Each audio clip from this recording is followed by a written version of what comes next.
I promised to give the siblings some privacy, so let's talk about our business first. What do you say? Okay, why not? That sounds sensible enough. Since you went through the trouble of gathering the family head, the crew, and the Stellaron hunters, I'm guessing you have something important to say, Mr. Gallagher? Oh? Is Yeah. it that obvious? The look on your face is practically screaming, I'm the one behind all this. You're right, Mr. Yang. It is indeed time to come clean on everything. The siblings already know what they need to, and they've made their choice. But you, Nameless, arrived a bit late. So it's only fair that I answer your questions. Okay. Before we begin, let me reintroduce myself. I'm the founder of Dreamflux Reef, the deputy of the Watchmaker, and the one who sent out that invitation. As Gallagher, the history fictionologist, I humbly extend my greetings to you all. History fictionologist? So what, everything you told us was made up? Well, don't worry. Almost everything I shared was true. Well, except for the part about the family accepting me back. Okay. I double-checked with Micah, and everything he said about the family, the Watchmaker, and Mikhail is true. Thank you for your understanding. Now let's get down to business. Let's go. I'm sure you're all wondering why I went through the trouble of setting up this battle for the legacy. Inviting different factions and stirring up a ruckus all over Penacony. Yeah. Well, it all boils down to something very familiar to all of you. The Stellaron? The Stellaron. The Stellaron? But how is that possible? Penacony is a free-flowing interstellar hub. There are no signs of contamination whatsoever. Yeah. You're totally correct. So, care to take a guess at what that means? The Stellaron has been completely sealed.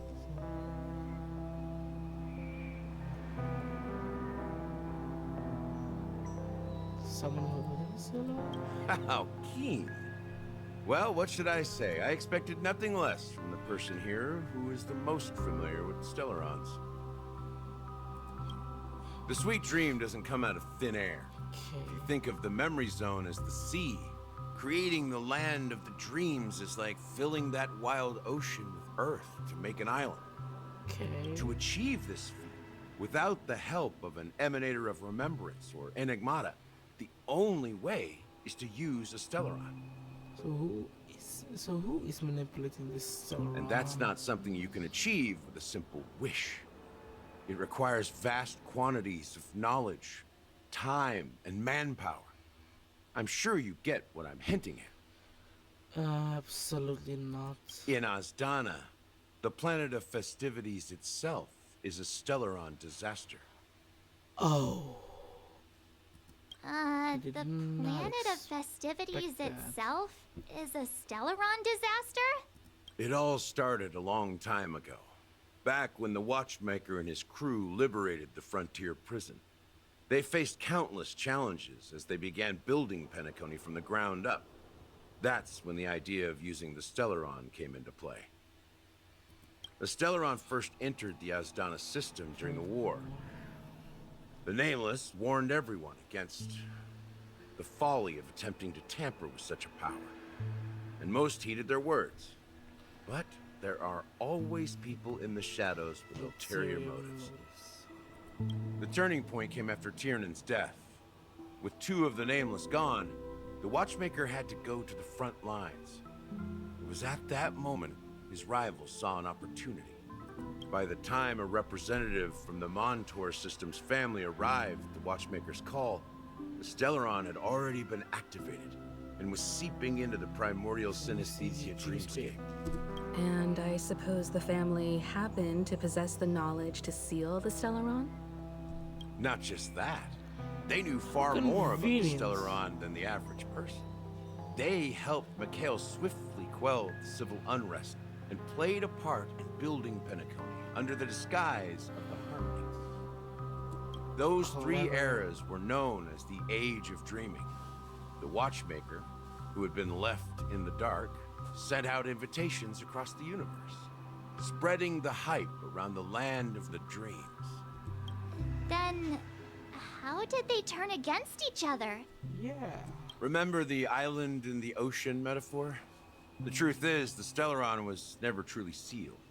It existed in a different form within the dreamscape. Think about this.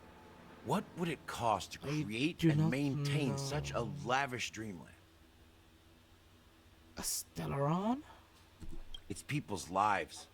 The opulent Never dream is mind. built upon the I was decay of wrong again. spirits, with a toxic elixir called pleasure flowing through the dreamscape. It tempts people to indulge in the dreamscape, and gradually their minds succumb, becoming nourishment for the sweet dream. Confusion, laziness, and cowardice, weaknesses that plague humanity, were magnified and nourished by the family. Penacony became a new kind of prison, even more impenetrable than the previous one. Oh, that's why they said it's exploiting the weak. Sadly, we realized this far too late. By then, the family had a firm grip on Penacony, swiftly quelling any opposition that arose. At my wit's end, I had to use the power of the Enigmata, and sought refuge in this chaotic memory zone. Over the years, I fabricated a meme within this dream for our use. Fabricated? You can do that? Dormancy. That's its real name. We exploited a loophole. You see, regular people can't fall asleep Dormancy. again while they are inside the dreamscape. I remember the word dormancy in something, in a little something that Dr. Ratio wrote for a Venturi. No?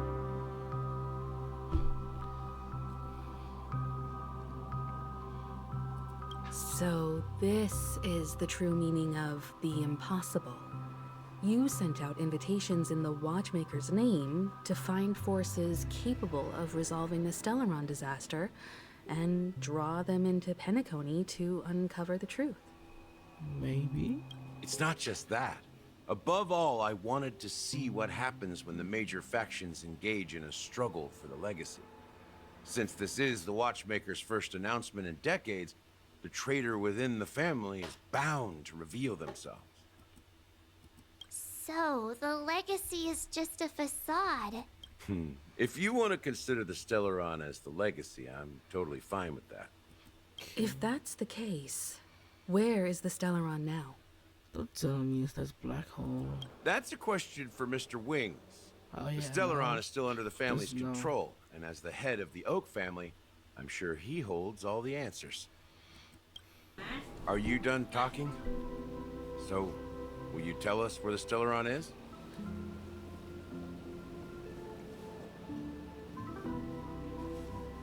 Yeah, where is it?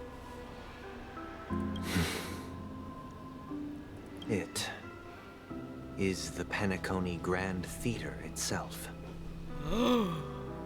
As for the person who employed its power, it is in fact Mr. Gopherwood, I knew the it. current The Dream Master. Dream Master. Well, that was easier than I thought. Mr. Gopherwood has been kind to my sister and me. And I didn't want it all to end like this. Okay. What do you mean by that? To be honest, my brother and I are also victims of the cancer of all worlds.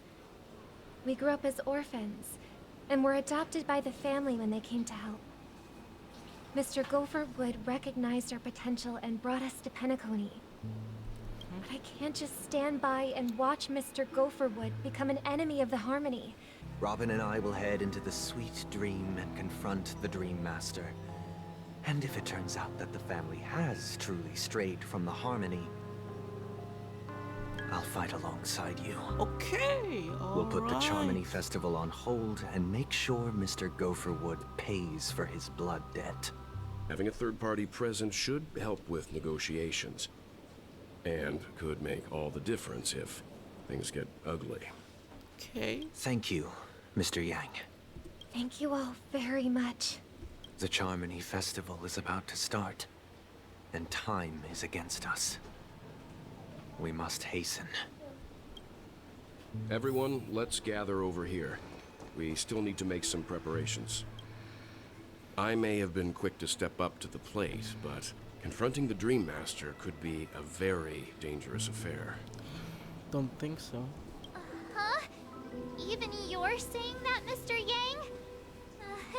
How powerful is that Dream Master? He's the Yeah, leader how of the families powerful of is he? Penacony, and he has the entire power of the Harmony behind him. Not to mention the Stellaron in his possession. I also I have a must proceed Stellaron. with great caution. As it so happens, this may actually be of some use in the current situation. Okay. Aventurine? Is he still alive? And what does he have to do with our mission to confront the Dream Master? Yeah. Remember what I said earlier? Working with the IPC is a way to keep the family in check. Okay. If negotiations go south and the family show their true colors by going after the Stellaron, I'll use this transmitter to send a message to the IPC. It'll be just the opportunity the IPC ambassador was hoping for. Okay. Win-win, I guess. The only question mark in all of this is Aventurine's current status. But the IPC is always listening, especially senior strategic investment department heads like him. Getting the message across shouldn't be a problem. Okay, Good luck alright. to you, Alright. Okay. Even if the Dream Master is innocent, the family's corruption runs deep. I won't make the same mistake Mikhail did. Let's wish him the best of luck. Okay, yeah. Don't you have something else to tell us, Gallagher? Why would you say so? Before we departed, the conductor asked us to inquire about the three nameless in Penacony. We've already collected intel about Rosalina and Tiernan, so the only one left is Legwork. Legwork. If I'm not mistaken, we've already met him somewhere. We have? Haven't we? It's not enough to say meet, but the answer is pretty obvious. After all, I've hinted at it in quite an evident way. I've been watching over you ever since I received the reply from the Astral Express. And I've seen the great effort you all put into linking different realms together across the cosmos. Is he Legwork? Now, after getting this far all in one piece, you have truly proven yourselves. Miss Himiko, were you the one who repaired the Express and got it sailing through the cosmos again? Yes.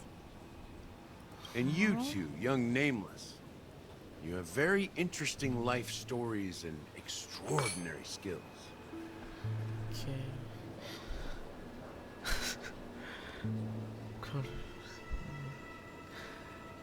I don't know much about my life story, but I do have extraordinary skills. Yeah. You're full of energy. Please send my regards to the conductor, Pom Pom. Please let them know that their friend has fond memories of his time aboard the Express. Is he She Legwork? reminisces on every time he has a good drink. As for the last Nameless, Oh, not he him. embarked, disembarked, and embarked again, traveling in a great circle, ending up back where he started. On his deathbed, he told me to find the Astral Express and deliver an I thought it was invitation him. to the future Nameless. He left behind a special gift, a true legacy. Something that belongs only to the successors of the Trailblaze. Come with me. Now, Oh, is the time to reveal it. okay. Let us see. Meet with the watchmaker? Back here again. This empty ass Sometimes I tombstone. feel like you're still alive, old friend. Like you've still got so much to say, do. I've kept my promise. Brought the future Trailblazers you've waited so long for. I don't know why you were Why is so Firefly obsessed here? with that train. But I remember your last words.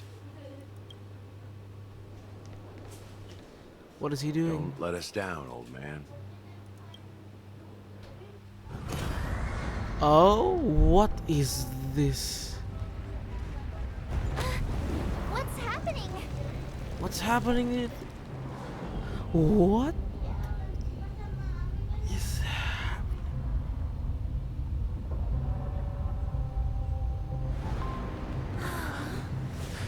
What is this? Oh, damn. Welcome to the Reverie Hotel. How may I help you? Greetings. We're the Nameless from the Astral Express, and we'd like to check in. The Astral Express? But I thought... Yes, my companion's already checked in. My name is Dan Hung, and I believe my personal information is recorded in your system. I see, but your companion said you wouldn't be coming due to a change of plans. Now the plans have changed again. Hold on, you can't just say that. And you are... Put him. Me. Pom Pom. You're A new Nameless who's Pom. also with the Astral Express. damn. Pom Pom looks a bit different. Not gonna lie. He's my fellow trailblazer. We What a responded to cute the family's name. invitation before he boarded the express, so he wasn't registered in your system. Is it possible to accommodate him as well? Oh, I see. Another one of the Nameless had a similar situation. Seems like a lot of people are joining the Trailblaze these days. Since there's a Really precedent, now. it shouldn't be a problem. I mean, yeah, there's a Just lot. give me a second to contact your companions. I'm sorry, dear guests, but it seems I'm unable to reach the other members of the Astral Express. What do you mean by unable to reach them? My apologies. This is the first time I've encountered a situation like this. However, the system indicates that those guests are still in the dreamscape. Huh. How about this? Give me their room number, and we'll go check on them ourselves. Good idea. I'm afraid that's not possible. Aw. I need to verify both of your identities before I can share any guest information. Okay. How about you just wake up someone? Let's say, Welt? I'm sorry, Well- but there are strict rules regarding forced awakening. It cannot be done without the proper clearance. So nothing works, huh? What's your solution then? Are you saying we sleep here? At the reception? Please be patient. Be We patient, need to man. contact your companions in order to confirm your identities. And now it seems you need to confirm our identities before you can contact our companions. Huh. It seems so. Oh, fudge. Look, nothing personal. Sorry, I'll be but really if you censoring can't this man's handle this, words. go find someone else who can. Okay? Damn, bro. Chill out. Please calm down, dear guests. I do recall that Mr. Sunday, the Oak family head, personally handled this issue earlier. Oh, please wait a moment while I contact him. I don't think she's trying to give us a hard time. She really just doesn't know what to do. Poor I have a bad feeling minimum about wage this. You employee. tried to contact them on the express earlier, but they didn't respond. Yeah. Something doesn't seem right. I need to leave for a moment. You can stay here with the receptionist. Sure thing. Just don't keep me waiting forever. Back already? Hasn't she That was returned quick. yet? Nope. I'm starting to wonder. Sending her to contact Sunday was a good idea. Neither the staff nor the guests seem to know anything about what's happening in the dreamscape, and wherever we go, all we see is people enjoying themselves. Definitely not a good sign. Definitely agree. not. Another unusual thing is that the Oak family is supposed to be in charge of organizing the council and managing everything inside and outside the dreamscape. However, However, I walked around the hotel but didn't meet a single member of the Oak family on such an important day. Well, I'll be forked. If I remember correctly, the head of the Oak family is that Sunday guy, right? Right? I gave a backup plan to the memo keeper. If it turns out we won't be allowed to enter the dreamscape, she'll order a drink for me in the VIP lounge at the hotel. In reality, A secret signal. that's right. A concrete object can indeed help the memo keeper establish a connection with you. But Boot Hill, if you have more backup plans in the future, I hope you'll let me know in advance. Very I'm nice. sorry, but it's one of my quirks. I have too many unreliable friends. And if I reveal that I have backup plans, things can go awry. And that would leave all backup plans completely useless. How do we get into the VIP lounge? This is where my street smarts come into play. Street smarts. Holding a man at gunpoint? You're the lobby manager, right? Yes, I am. How may I assist you? We're the Dennis. Nameless from the Astral Express. We wanted to check in, but there's something wrong with your system. The lady at the front desk said she would contact the manager, but now she's nowhere to be found. Now, we've been waiting here forever, without any food or water. What the fork, man? the Is this how fork? the family treats its guests? Is this your idea of street smarts? Starting an altercation? It's called standing up for your rights. America. I apologize for the inconvenience. Please wait while we try to contact Mr. Sunday. I'll arrange 2 premium seats in the VIP lounge so you can rest there while you wait. See? Dad. Just like that. Just don't call yourself Nameless next time. Wow, this bar's something else. Certainly worthy of the planet of festivities. 1 peach soul glad, shaken, not stirred. Good evening, gentlemen. Anderson. Hey, I have an order for a bottle of His Donna's White Oak. Can you help us find it? Has Donna's White Oak? I think there might be a misunderstanding. We don't serve that here. Really now? No way. Are you sure you're not mistaken? If someone had reserved such a beverage, I would definitely remember it. It sells for hundreds of thousands of credits per bottle, after all. I couldn't afford to cover for such an item if it were broken or lost. That's strange. Well, could it be that the memo keeper couldn't afford it? Broke ass black What should we swan. do now? No need to rush. Well, let's grab some drinks first. Maybe I arrived too early and he hasn't come yet. Let's see what kind of juice malts you all have Juice here. malts. Well, give me a glass of Heenum Valley, 40 years.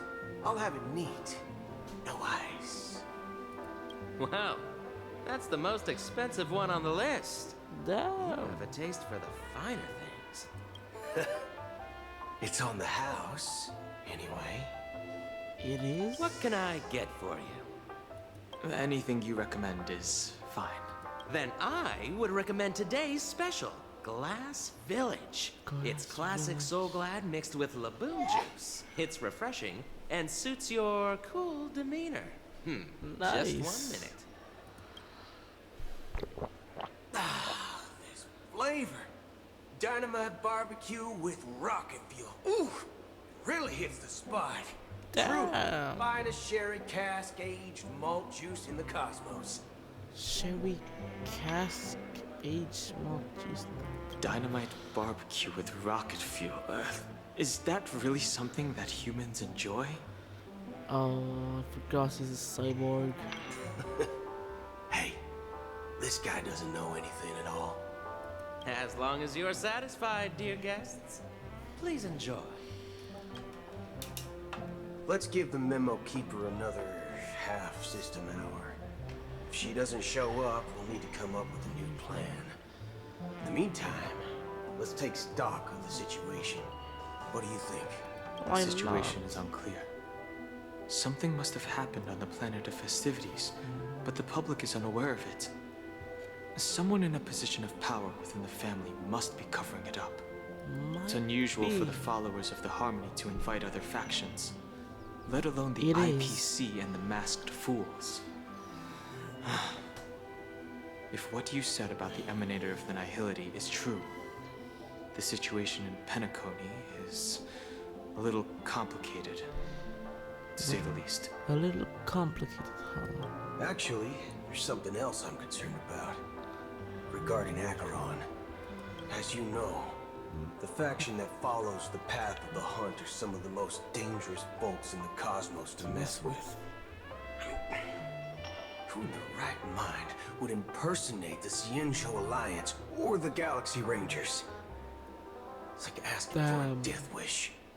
Very menacing. Isn't there a saying among the Xianzhou people that the Rainbow Sect lets their Lux arrow do all the beating? Talking. Do all the talking. Well, you know what I mean. Even though the Galaxy Rangers have been out of sight for years, we've been keeping an eye on this region. Even the dumbest criminals know better than to mess with the Annihilation Gang, much less the Rangers. But that Acheron lady, she doesn't seem like a lunatic at all. On the contrary, she's highly logical and organized. She knows exactly when to hold back and when to strike without mercy. And you believe that someone like her would have an ulterior motive for impersonating a Galaxy Ranger? I'm not entirely sure. But I do have my suspicions. Maybe she knows a Galaxy Ranger, or perhaps she's trying to lure us out for some reason. Which I can't figure out. I don't think it's the latter. Anyway, what worries me more are the anomalies within the family. They've summoned followers from various paths for the festival. No matter how generous the family might be, this move seems highly unusual. Very unusual. Unless the invitations weren't sent by them. They were not. If that's the case, it's even more intriguing that the family insists on organizing the Charmony Festival. Despite the chaos. Maybe it's Shipei the Harmony pulling the strings. You find it beyond human understanding because it wasn't arranged by humans at all. People do stupid things out of irrational impulses. They abandon their principles when self-interest is involved. They believe in things they know they shouldn't, and fudge. They even break their own rules. But Eons don't. They stick to their determined path and never turn back. Even if they reach a dead end. Yeah. You think Shipei's will is behind all this? Could be? I don't know. It may not necessarily be Shipei. There's definitely some higher entity involved. I know it may sound pessimistic, but if human free will were reliable, why would we even need Galaxy Rangers? America. It's much simpler when you boil it down to the eons and paths. Like how Lon always follows the path of the hunt, or how the Express stays true to the Trailblaze despite Akavili's disappearance. But in my opinion, Akavili's fall holds significance for the Nameless. Oh, so you're saying the Nameless now have to take responsibility for their own choices because their absolutely right leader is gone? Exactly. I believe the purpose of the journey isn't just about following a path that's always considered absolutely right. It's more about doing your best to choose the right path for yourself among countless possibilities, even with limited insight and judgment.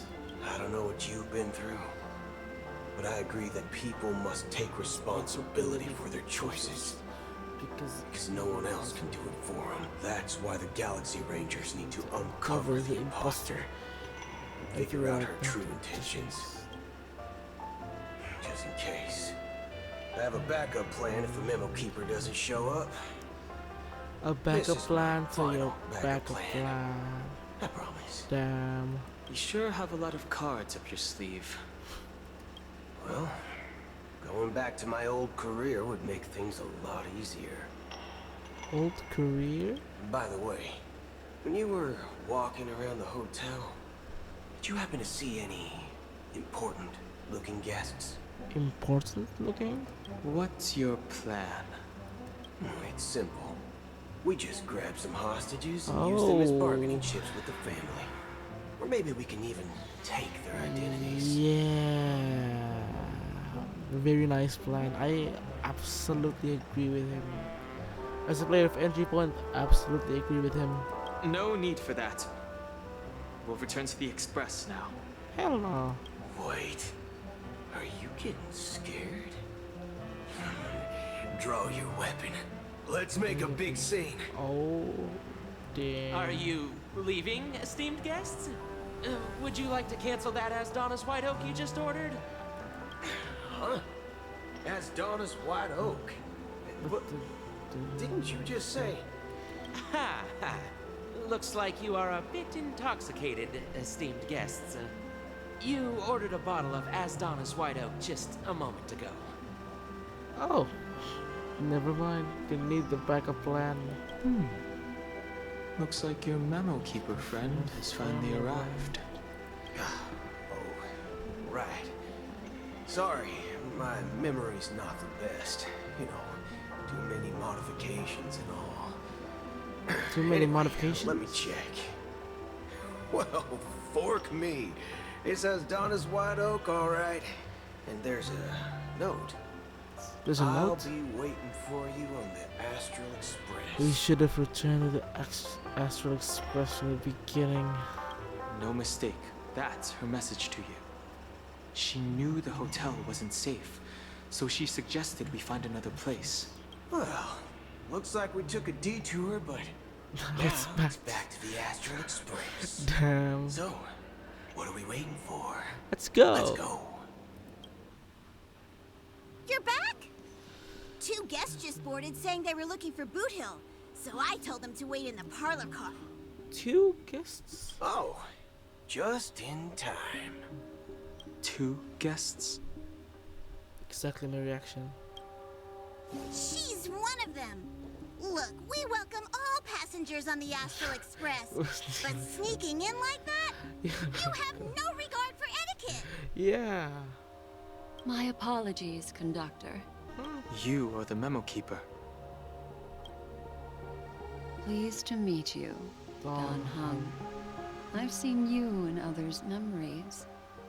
And as for Boot Hill, this is our first face-to-face meeting.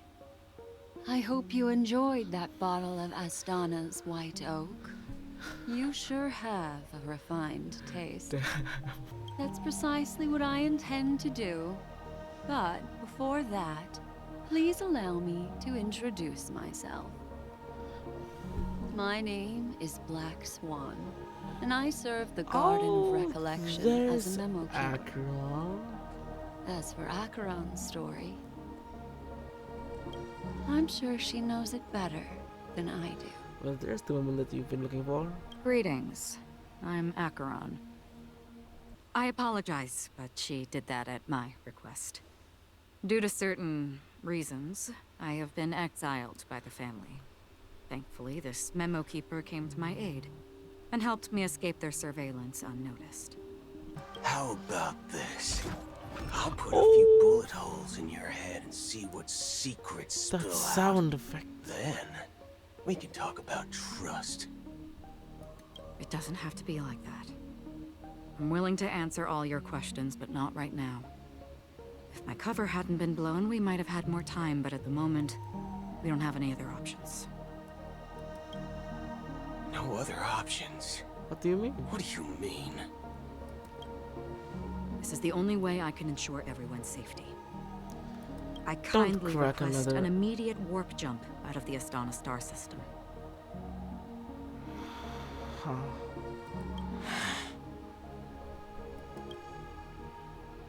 This passenger is requesting. A warp As jump? far as I can tell, She's not a threat, and seems to be telling the truth. Seems to be. I've briefly traveled with your companions and know their whereabouts, Dan Heng. Please rest assured, your nameless companions are safe, but they need our help.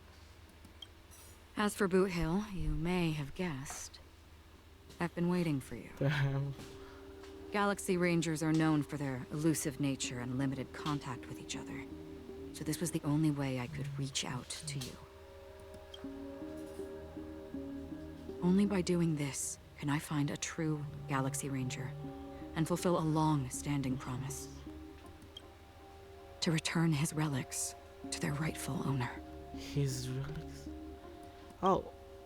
What was it? Someone once Duke told Inferno? me that every rainfall is like a gift from the heavens. A sign of their mercy upon the world.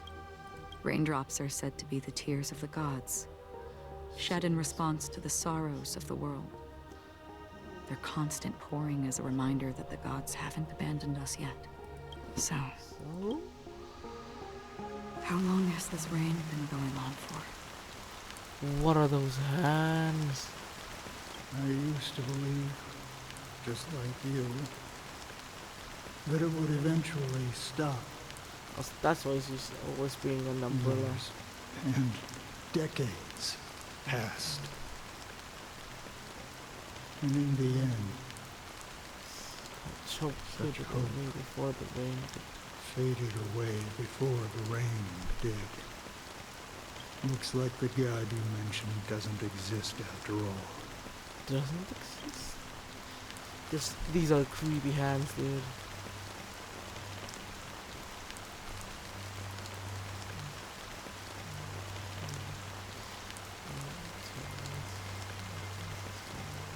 Well, let me share a story. Who is this old man?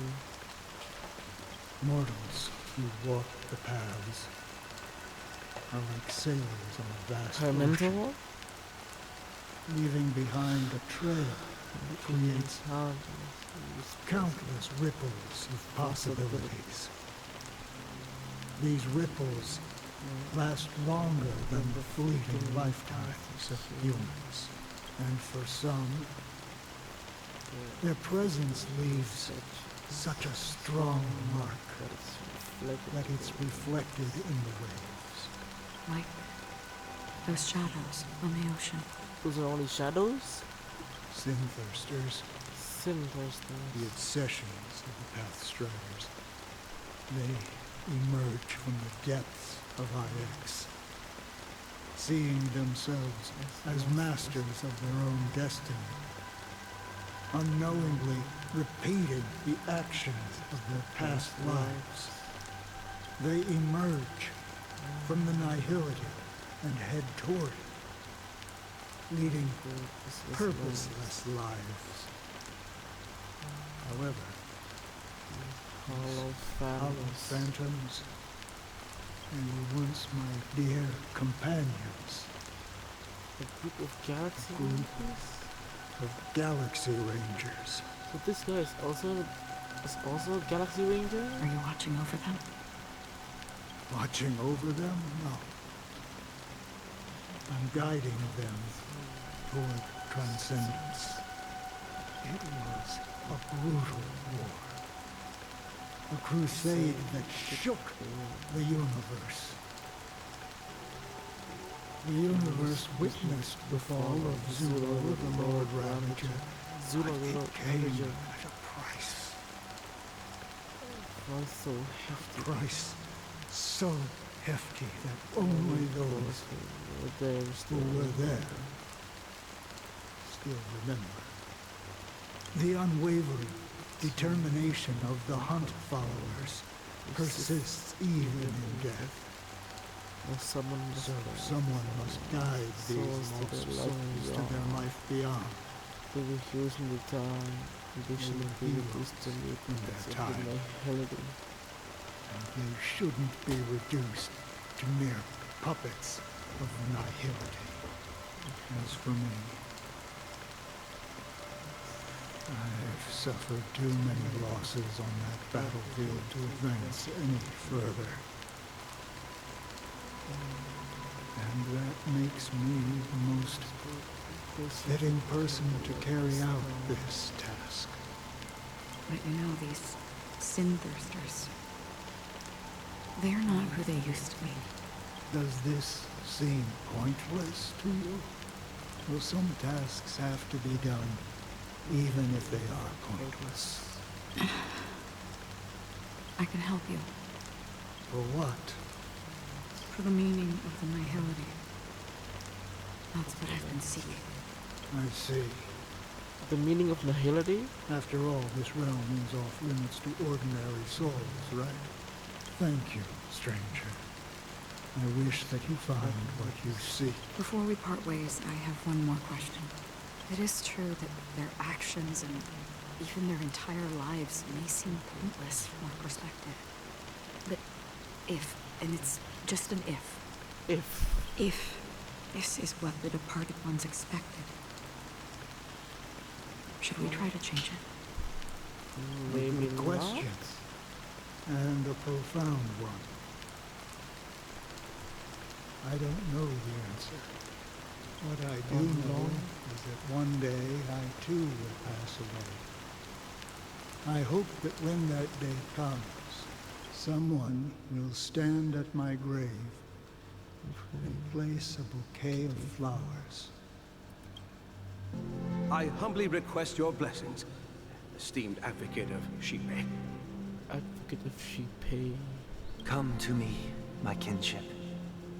I have sought their presence with us. As you wish. I have Hello, faithfully served the servant. Alfalfa family for nearly a decade, promoting the path of the harmony to the best of my ability. However, I made a mistake yesterday. While I was preparing dinner for the family head, I accidentally dropped a prepared dish on the floor. Out of laziness, I lied and claimed that everything was ready. Although the head has dismissed me as punishment, it has been tough to sleep with the guilt still gnawing at me, as I worried that the seeds of evilness may have taken root in my soul. So, I confess to you now to seek atonement for my sins. It's like a church. Do you sincerely repent and vow to change your ways? Yes. Have you examined your soul and confessed all your sins? Oh, yes. Are you willing to accept the process of atonement? Yes. Very well. Show your dedication and goodwill to the family, and you shall be reinstated among them. Now, please, leave in peace. Oh, praise Shipe. And thank you, esteemed advocate. Next, please step forward. I wholeheartedly confess to you. Please, pardon my sins. Rest assured, I have implored their presence to be with us. As long as you are sincere, absolution will be granted. Oh, great. You know, I arrived in Penacony as a stowaway. I sold everything to get a ticket. My house, my land, and you sold your children. Children? I see. Please, go on. My children were starving, and I hoped they'd have a chance at survival if they became slaves here. If I can strike it rich here, I'll lift them out of that situation and give them the life they deserve. But the Bloodhound family got wind of it. They're on my tail, hunting me down. I thought I could bring my kids here. It was all my fault. All my fault. The family is ready to forgive all sinners. I'll ask the Bloodhound family to cease their pursuit. You don't need to live in fear anymore. Oh, thank you. Thank you. I'll work my hardest to redeem my children and make them part of the family. Praise the harmony! Next, please step forward. Hey! Long time no see, Mr. Sunday. The most esteemed individual in Penacony, and the next leader of the Oak family, right? I have sought their presence with us. Let us proceed. Sure. Let's just get this over with. I have sinned. Please forgive me. I wasted half a pizza at breakfast, and a bottle of Soul Glad. Not forgiven. That's it. Nothing more. When we wrap this up, I've got a robo-ball game to catch, you know? Do you seek to atone for your sins through good deeds?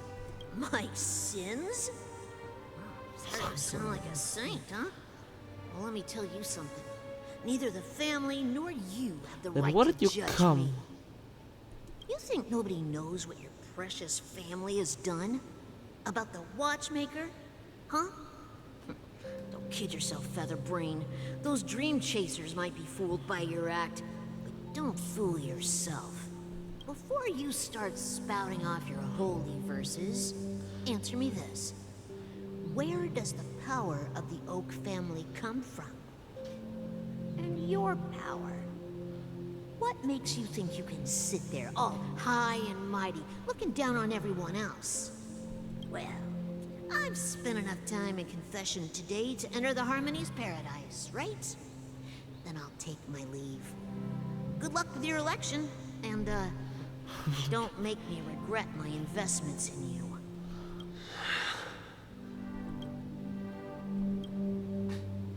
Oh, revered triple-faced soul, hear my doubts. Triple-faced soul? Who can judge the strong when their power hides their crimes? Who can vouch for the weak when they will pay any price to survive? Who can comfort the purest souls when even they get led astray? If the strong defending the weak is truly the foundation of paradise, then who is responsible for the suffering and anguish in this wretched world?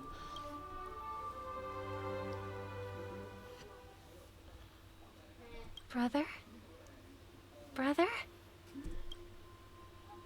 Did he have a dream in Brother, a dream? are you alright? Oh, never mind, they went back. I'm fine. I've been working long hours, and I just made a trip to Dreamflux Reef and back. So, I'm a bit out of sorts. But it'll all be over before we know it. You've been working non-stop on the Charmony Festival, Mr. Sunday, and no one could have predicted this incident. Even if the Stellaron does pose a grave threat, I still feel sorry for all the trouble we've caused you. Yeah. No need to worry about troubling anyone. The Charmony Festival was meant to spread joy and harmony across the cosmos. But now that we know the truth, I'm afraid we'll have to cancel it. It has always been our wish to make everyone happy, so we'll do our best to explain everything to the Dream Master. I'm sure he'll understand, even if the negotiation does not go smoothly. I'll refuse to go on stage.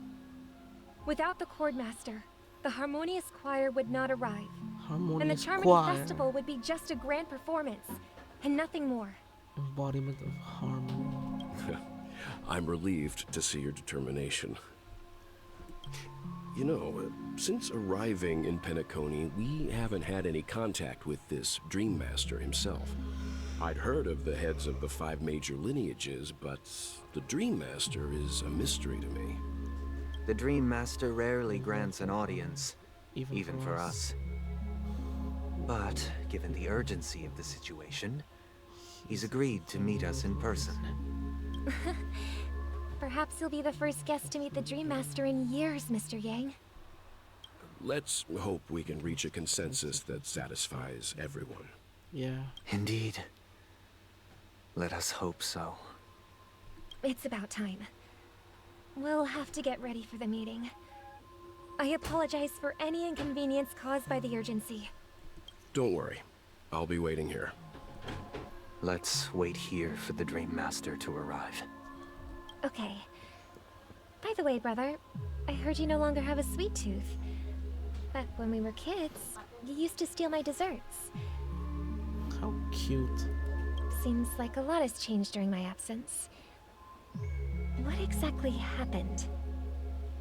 Well, someone has to stay awake even in this sweet dream. But that someone doesn't have to be you, or anyone in particular. You're carrying too much on your shoulders, brother. The paradise in our dreams. It shouldn't be like this. Penacony is nothing more than a dream. It can't erase the worries and pain of reality, or bring true happiness. It only offers an escape from reality. Nothing more. Correct. Is Penacony granting these people a future? Or is it taking it away from them? It is taking them away from them. Well, don't forget this.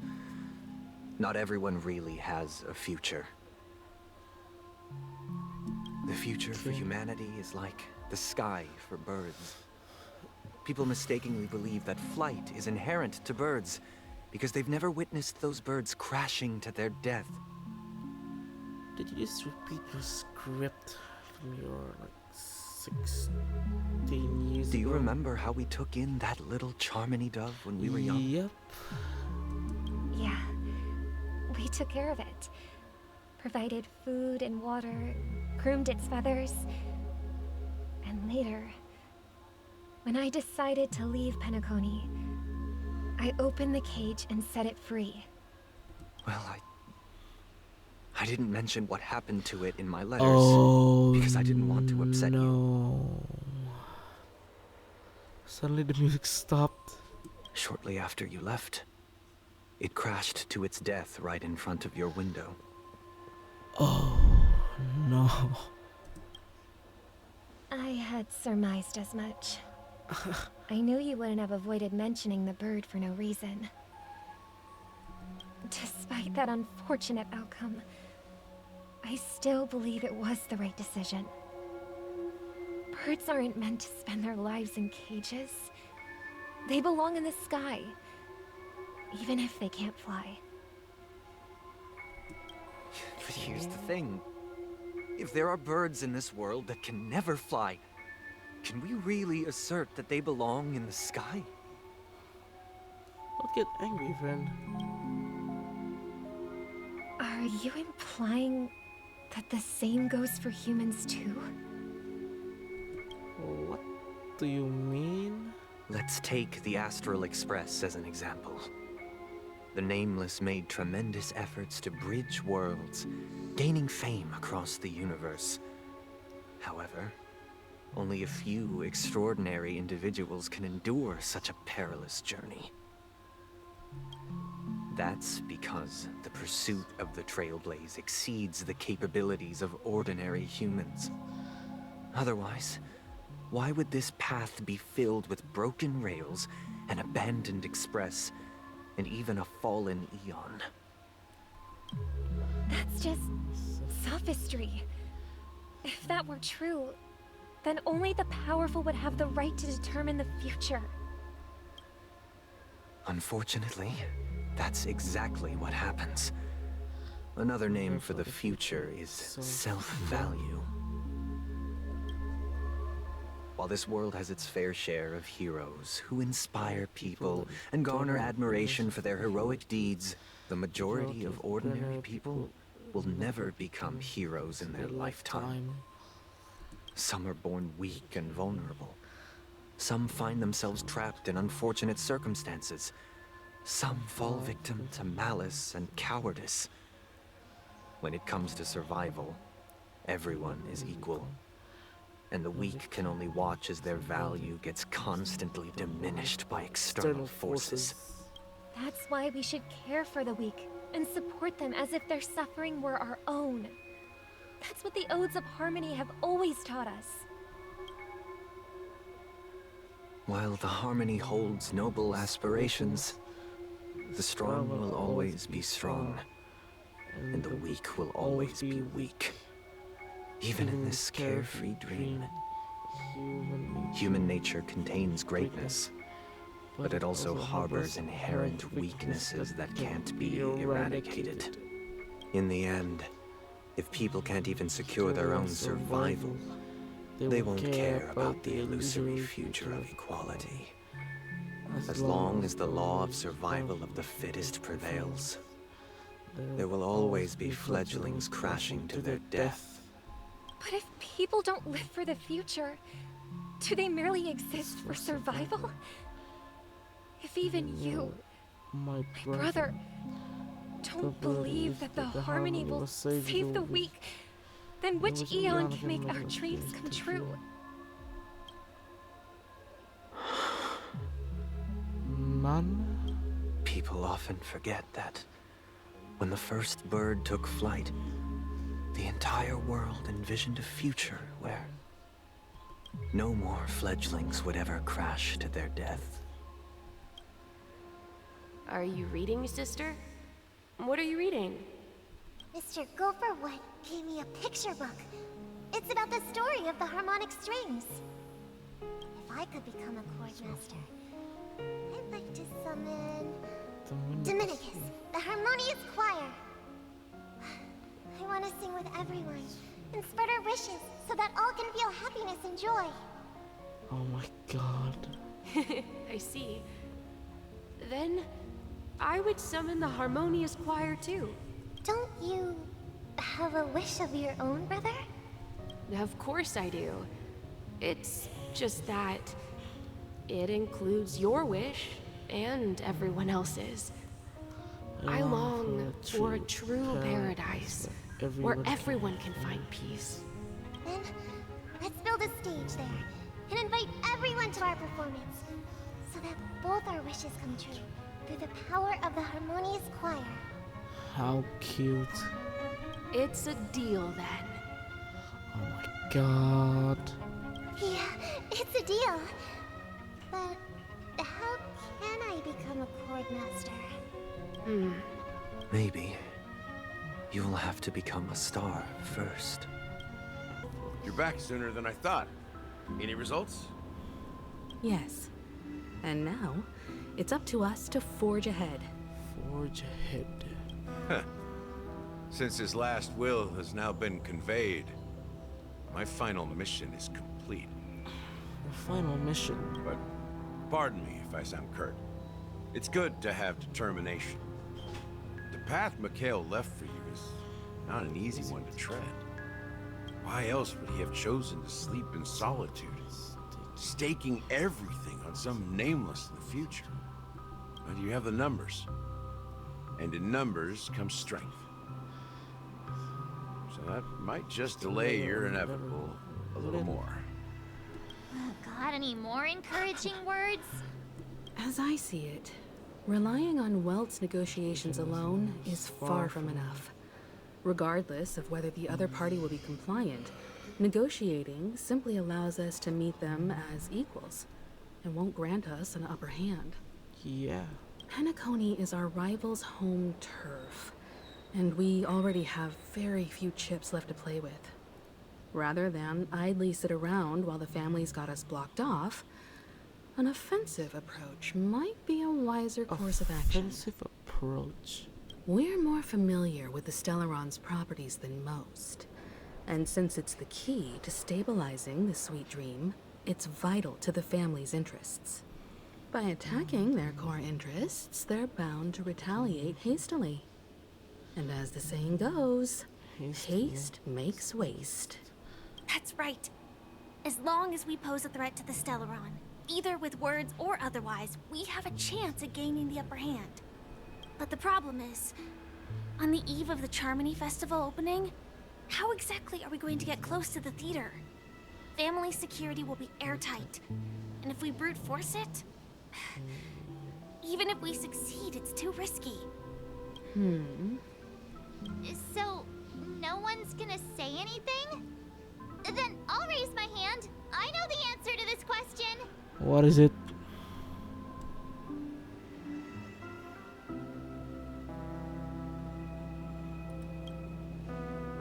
Why are you speaking like the general of the Law Fu?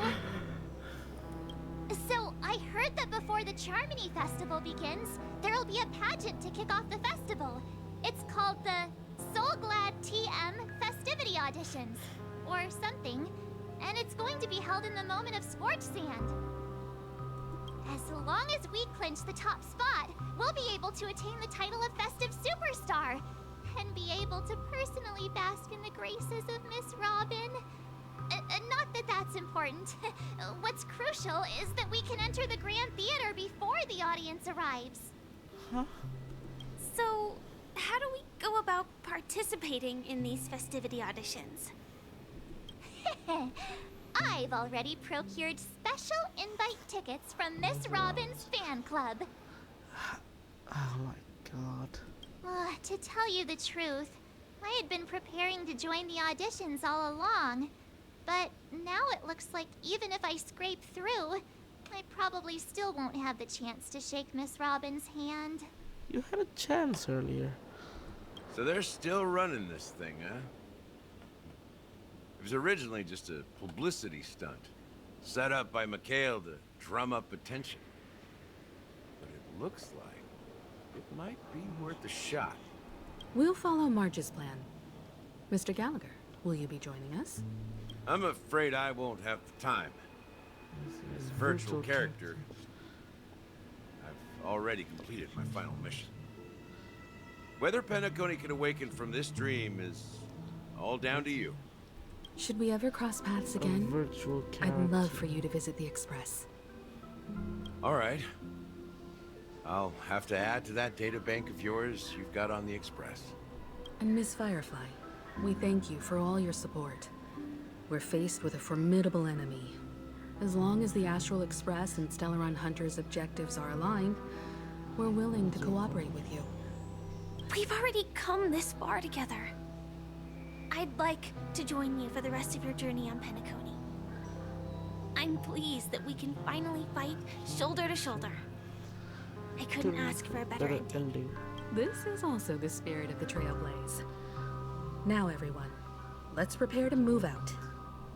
What is this song?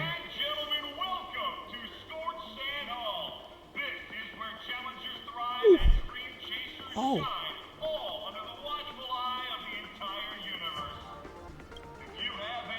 Oh. Oh.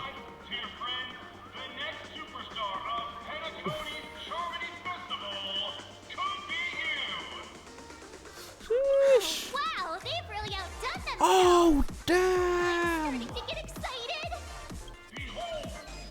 Oh. Oh. Yeah. Is he talking about us? For sure.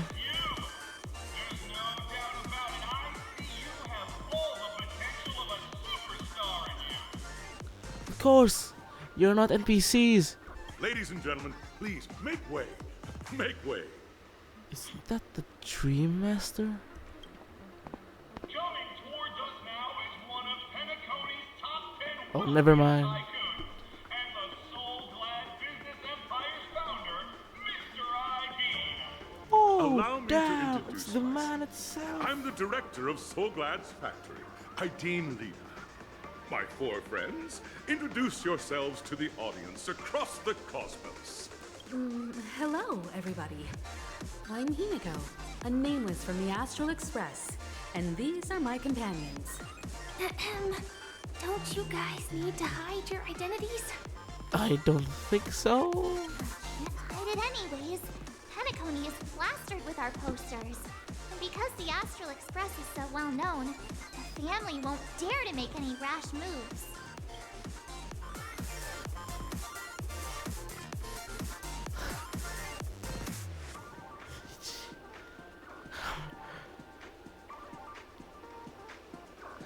really a good idea to have talent shown its pivotal moment first time. Nah, I'm here. Don't expose my net handle to everyone! Hello, everyone! I'm Mark 7. I'm an ordinary girl who loves adventures. Hello, everyone. I'm Firefly. Iron I Man? am also an ordinary girl who enjoys adventures. So it's a bunch of nameless guests. This final face-off is bound to be spectacular. Time is precious. My four friends, come with me. This place is buzzing. That's Damn, right. it is. This event is a miniature representation of that time known as the era filled with boundless possibilities. Oh, damn. I wholeheartedly hope you make it to the finish and emerge as the next superstars of Penacony. Now then, is there anything you'd like to say before the competition officially begins? Nah, we'd win. Haha, that's the trailblazing spirit. How about you, Miss March? Hello, everyone! Next up, get ready for the Mega Mark 7th Adventure, where I'm going to break the speedrun world record! Hell, dude. Who the hell wrote the script for this, dude? Trailblazing into the uncharted and challenging the limits. That's Miss March 7th for you. How about Miss Firefly? I hope that by the end of this journey, everyone will have achieved the outcome that they hope. Finally! Ah, a wonderful wish! Miss Himiko, what are you expecting from your team? Safety first, everyone. Okay. Simple words, but full of warmth. Waiting for you are 3 stages, each connected to that era. The first 2 stages offer 2 distinct paths to choose from, with unique challenges on each round. And in the last stage, you will face off against a champion who has defended the title to this very day. A beloved contender whose noble virtues are unrivaled. Those are the rules. Simple. Everyone clear? Now, I hereby announce that the 33rd Scorched Sand Festival of the 20th season, sponsored by Soul Glad Enterprises, has started. Okay. Everyone, as the Charmony Festival is drawing closer, we must reach the end as quickly as possible. Oh, factoring in damn. efficiency and safety, splitting up into 2 groups is the best choice. That music. March and I haven't known Miss Firefly for too long and aren't overly familiar with her. It'd probably be better if the 2 of you paired up. Alright, nice. Fine by me. Let's do it. All right. I don't have a problem with that. Enough to check this.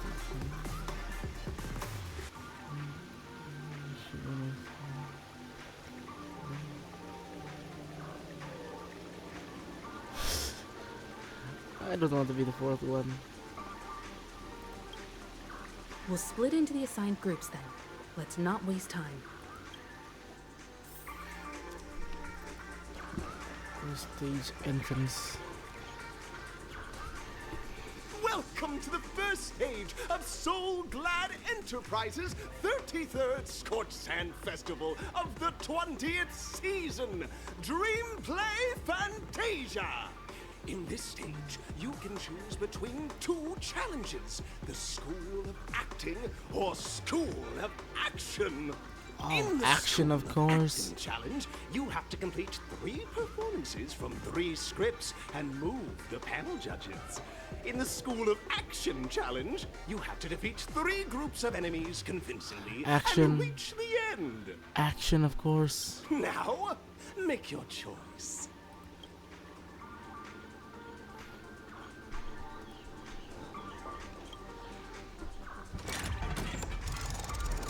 Ooh.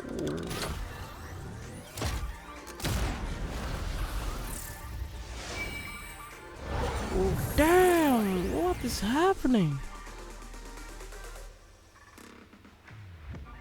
A pinball? Okay.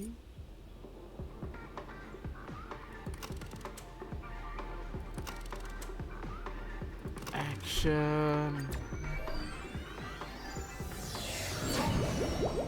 The champion's crown awaits you on the stage. Welcome to the arena of action stars.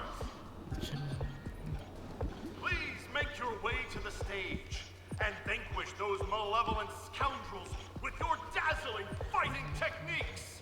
The title of... Competitors, allow me to introduce the rules of this challenge to you. There are a total of 3 stages up ahead, each with their own challenges. The enemies you will contend against are antagonists from the film Once Upon a Time in Dreams. Defeat them swiftly and decisively to set a new record. Okay, we're speed running this. It's worth mentioning that the fastest time on this stage was achieved by a contestant with fiery red hair. Astoundingly, he overcame all enemies across the 3 stages in only 5 minutes. Don't tell me that was Luca. Time is of the essence. Let's make this quick. Let's. Congratulations to our 2 last dream chasers one. for establishing yourselves as budding stars in Penacony. However, now you face a competitor selling at low prices, pushing you to the brink of bankruptcy. Oh no! Oh no!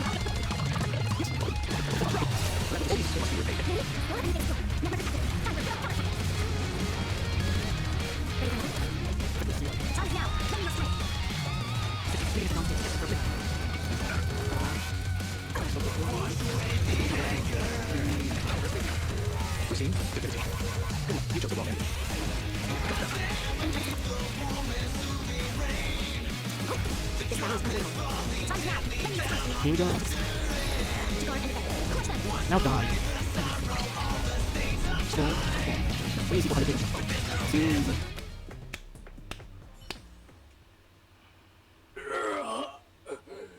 The body withers, but the soul-glad name shall not. You truly are a beast, more than I can ever be. Ah, yes. That should do it. Okay. Let's go. Mr. Yang is waiting for us. Looks like we won. Let's hurry up and get to the next stage. Let's.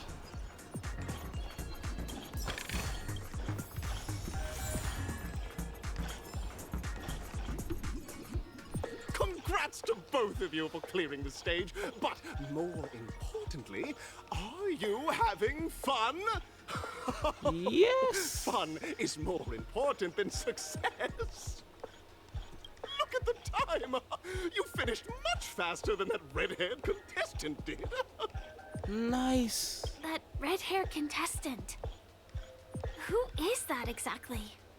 You'll find out eventually, but only if you clear the next test first.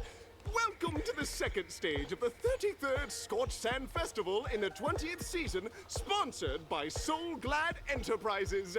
Gunfire time! Oh, yes. You have the option to choose Gunfire and undergo Brother Hanu's trial, or Time, Oh, never where mind. you'll face Clocky's trial. And now, make your choice. Honestly, hate the Clocky puzzle, so might take the Hanu one.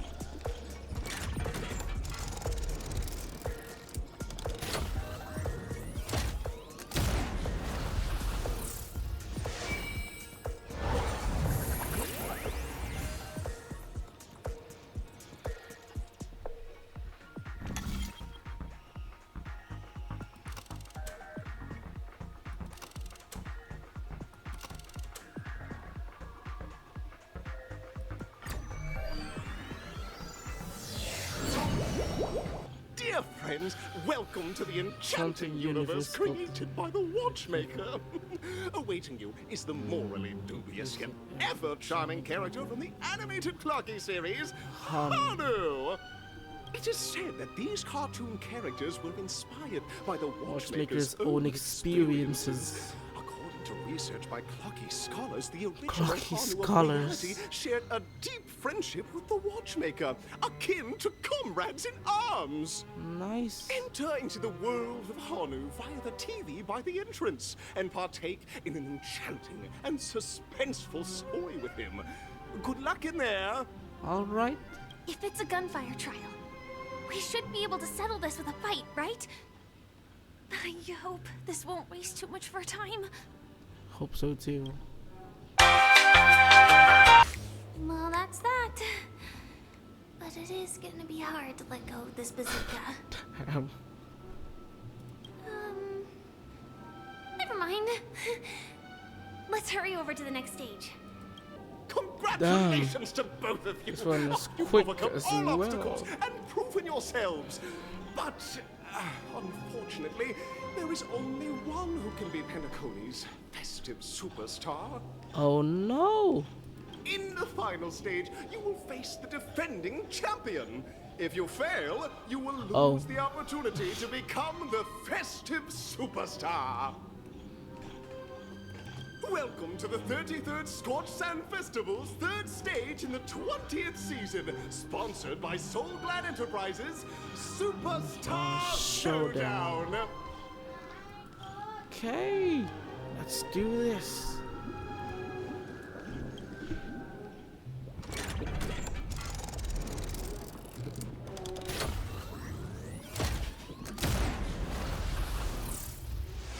Superstar Showdown. Let's go.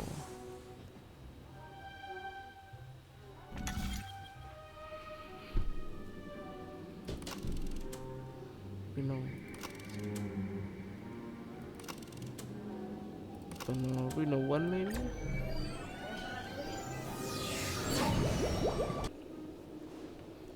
Please wait, handsome gentleman, beautiful miss.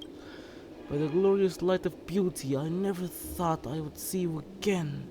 In such turbulent times, your kind faces are as spring's gentle breeze, bringing solace to my scorched heart.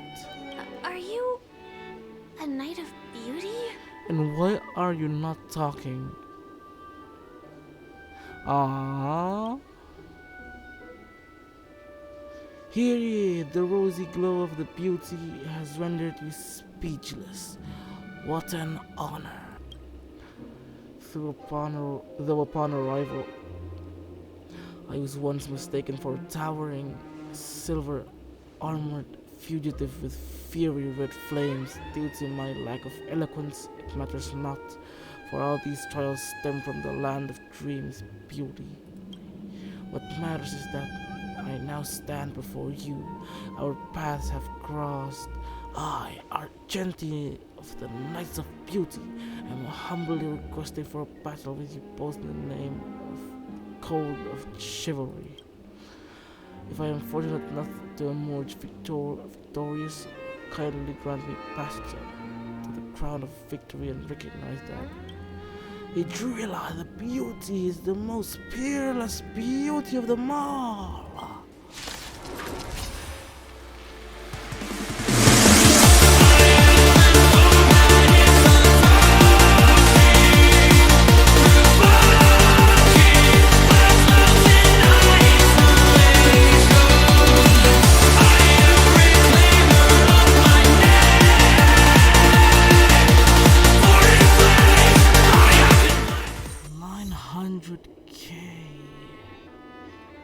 Beautiful, beautiful, truly a captivating contest. It is through you that I realized to behold the honor of Idrilla, I must further hone my skills. What a beautiful legend indeed. Go forth, my dear friend.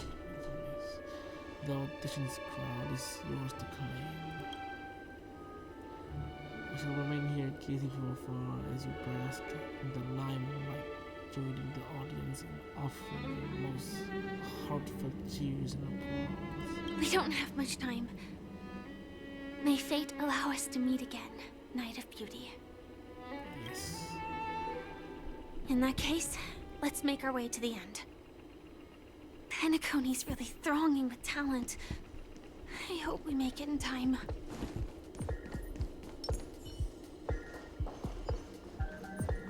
Let's do this.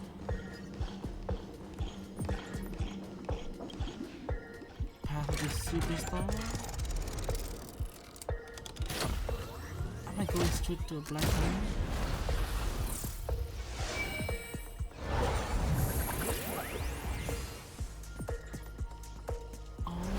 Okay. Damn, it popped out of the bottle.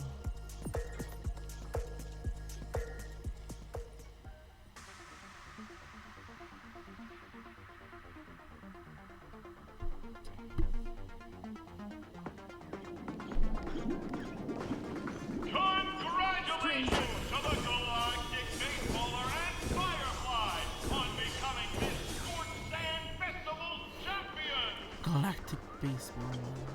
Didn't think anyone would ever say it. I never would ever say it.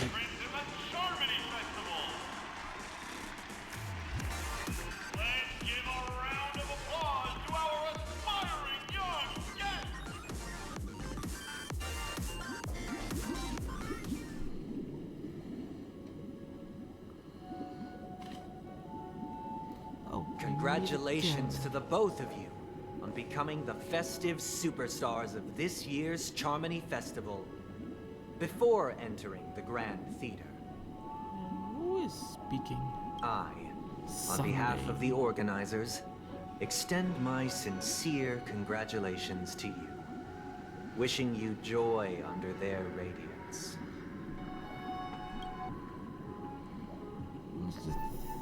I thought it sounded sort of familiar. What are you doing here? I'm still chains.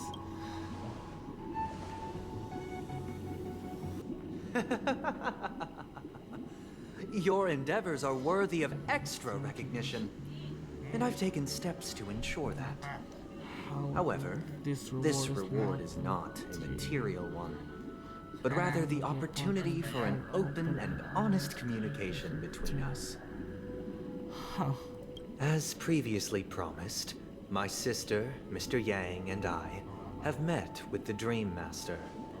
We delved into the truth about Penacony and its Stellaron, and have come to a consensus. Both I and the Oak family cannot acquiesce to your request.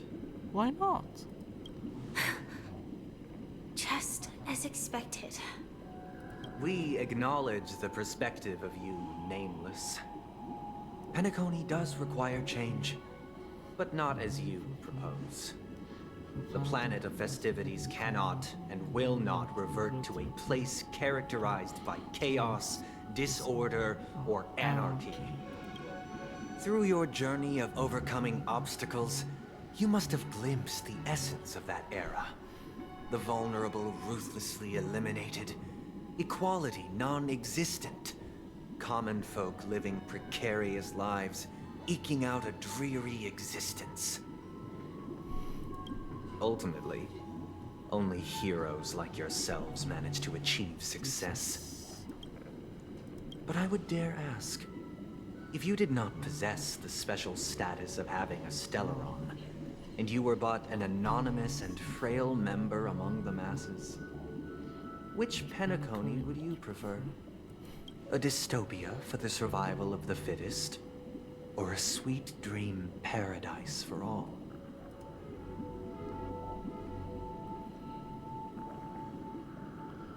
There's nothing wrong with being the fittest. That's not the point! Don't let him mislead you! Mr. Sunday, even if the members of the Oak family can't fully agree on what to do about the Stellaron, now's not exactly the time to be holding an extensive discourse about Penacony's past and future, is it? The Stellaron issue concerns the life and death of everyone on Penacony. If anyone has a better suggestion, the crew is more than willing to listen. Also, it'd be best to tell us the ins and outs of that meeting. This way, we'll at least know what Welt and Miss Robin are dealing with, and the reason why they failed to make our appointment. navigator. That is precisely my intention. With all present, let's begin by discussing the details of that meeting. Let's talk about our tribulations and choices, our ideals and beliefs, and our final course of action. The only path to take. More? You mean to say that for the longest time, there have been scoundrels who would use the Charmony Festival that I have bequeathed to the masses as a tool to realize their ambition? Indeed, Dream Master. Once the Charmony Festival begins, the Stellaron's powers, along with the song, will be broadcast across the entire planet of Penacony. And then everyone in their dreams will be unable to awaken. The magnitude of this matter is enormous and cannot be taken lightly. Since Mr. Yang has asked with such earnestness, I will personally respond in kind. If there is a need, the entire Oak family will be mobilized to heed your call. Someday, might I ask you to beseech them to cast their light unto me, and question me in their stead, so that no lies may be concealed? I will do as you command. Robin, could I entrust you to be present as a witness, to document the truth, and to proclaim my innocence, so that all slander may be utterly dispelled? I will do as you command. May thy will be carried out on earth, just as it is in the heavens. Oh, triple-faced soul, please sear his tongue and palms with a hot iron, so that he will not be able to fabricate lies and make false vows. Let us begin. There is nothing else to prepare. Damn, he used the harmony magic thing involved on him. Understood. Or her. Him, I guess. Question. Have you devoted your life to your god, never worshipping other gods? Naturally. Do you love your god as you do yourself, always heeding their admonishments? Naturally. Have you strayed from the path expected by your god, betraying their name? Never. Have you ever been inordinate with your asks of your god, coveting more than the foundation of the creation itself? Never. Then, a final question. Do you swear to fulfill all vows, past, present, and future? With the Eon as my witness, if I do not deliver on my words, or if I renege on my vows, may I be cursed in accordance with divine law. They have seen your faith, and have endorsed your faith. With this, it can be evidenced... Just a moment.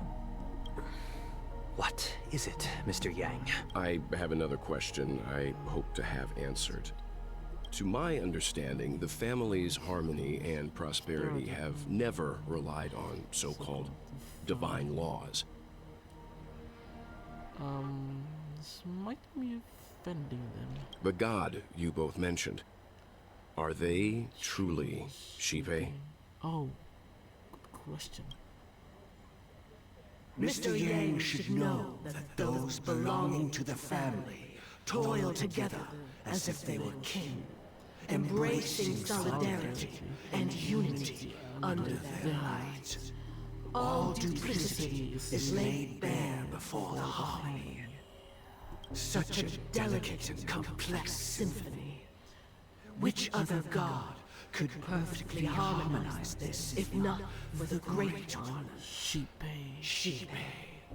Perfectly harmonize. Therein lies the problem. It isn't an outsider lurking in the shadows who changed the harmony, but a dissonance that has surreptitiously emerged from within this very symphony itself. In the distant past, there existed an Eon. With one flick of the wrist, they crafted the laws of the cosmos. Their followers formed the Beyond the Sky Choir, spreading solemn and reverent hymns throughout the universe. Later, they fell. The route traversed by this Eon clashed with the harmony, ultimately being absorbed and fused into it. The chorus that once reverberated across worlds fell silent, and when it echoed anew, it was transformed into the hymn of harmony. Do you mean the Order? Though an Eon may perish, paths with no masters still linger. In the all-forgiving harmony, echoes of bygone dissonance may subtly arise. Mr. Yang, being overly astute can be a detriment. Especially when you find yourself alone and without allies. Oh, show him note. So this is how it is. For the sake of our grand cause, Sunday, please afford these two an opportunity to rest. What?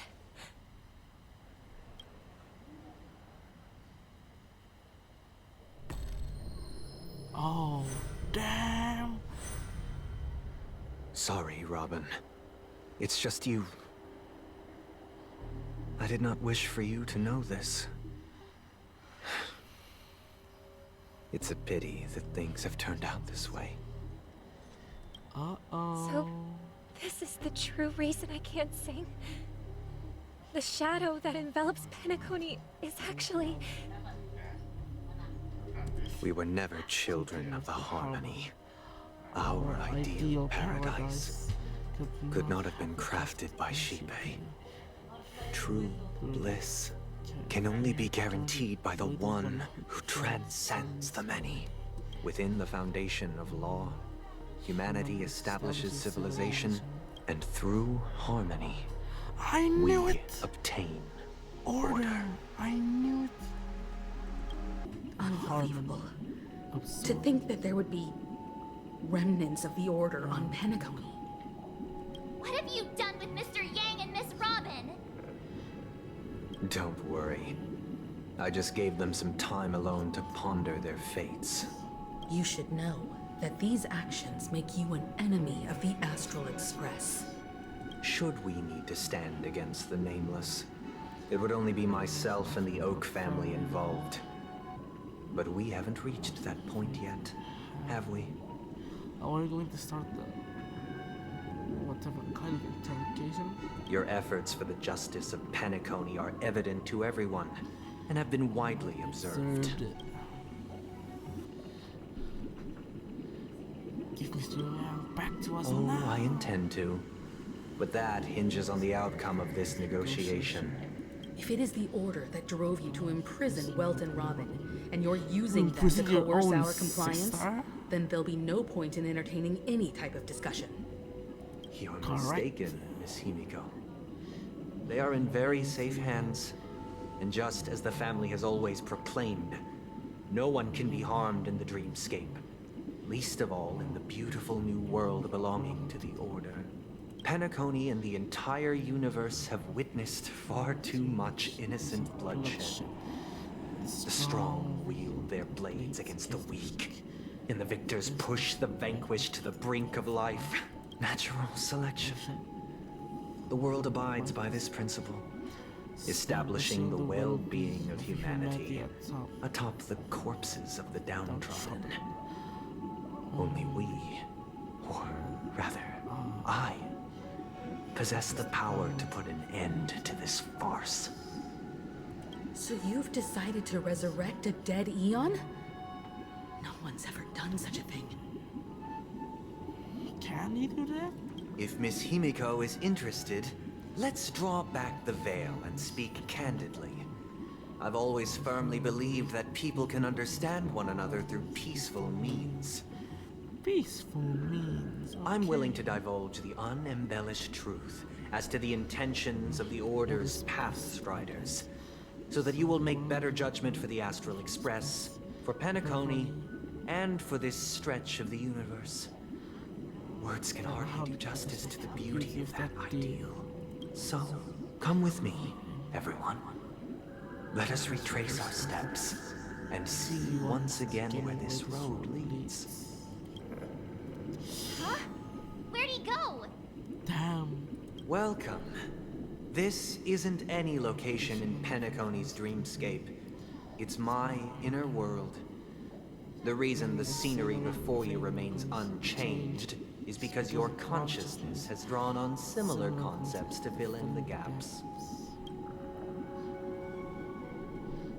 Who in their right mind was supposed to inner stuff like this? He even imprisoned us? Did you do the same to Welt? It's a tuning process. Stronger in effect and more draining on the mind. The gray-haired guest has experienced it before, so he should understand what it entails. Tuning process of training on the mind.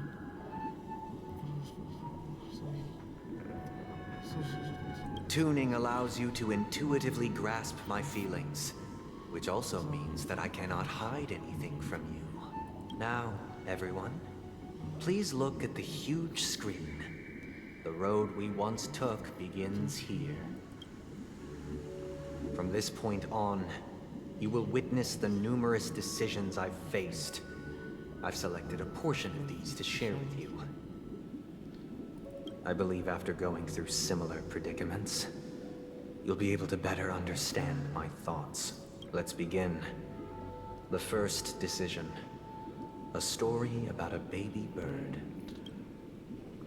This story happened when Robin and I were very young.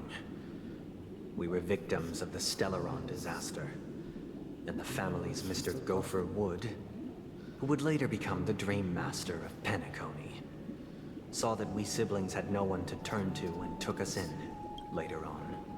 Robin and I lived a time with nary a care in the world. One day, after dinner, while my younger sister and I were lounging about in Mr. Gopher Wood's yard, we spotted a fledgling Charmony dove all on its own.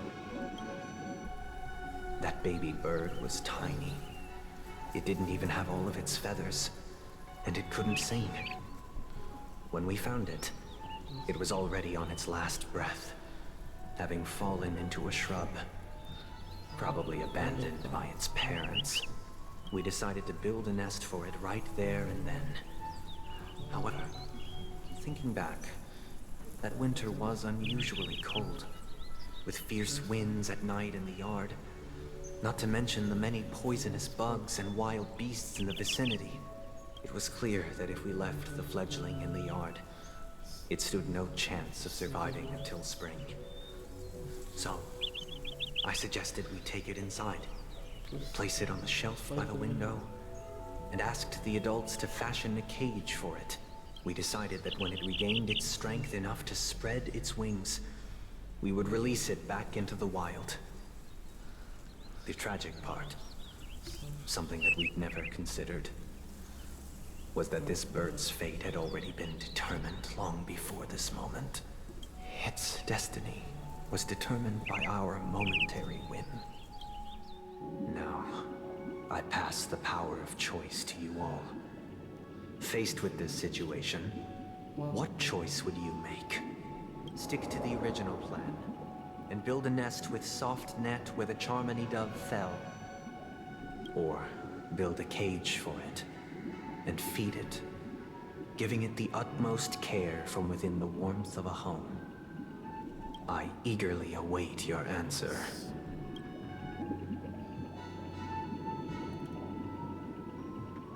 I'm happy to see that you made a choice similar to ours.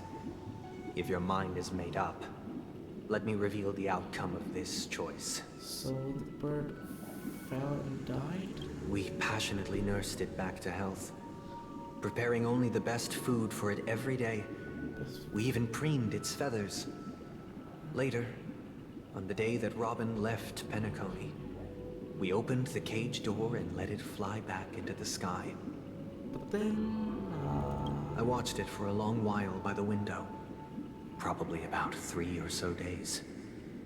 In those 3 long days, the little Charmony dove tried again and again to spread its wings to fly into the sky, but fell to the ground, only to keep trying. Finally, on the 137th attempt, it succeeded. But its attempt did not go perfectly. After flying unsteadily for a while, it fell to the ground, unable to grasp the direction of the air currents.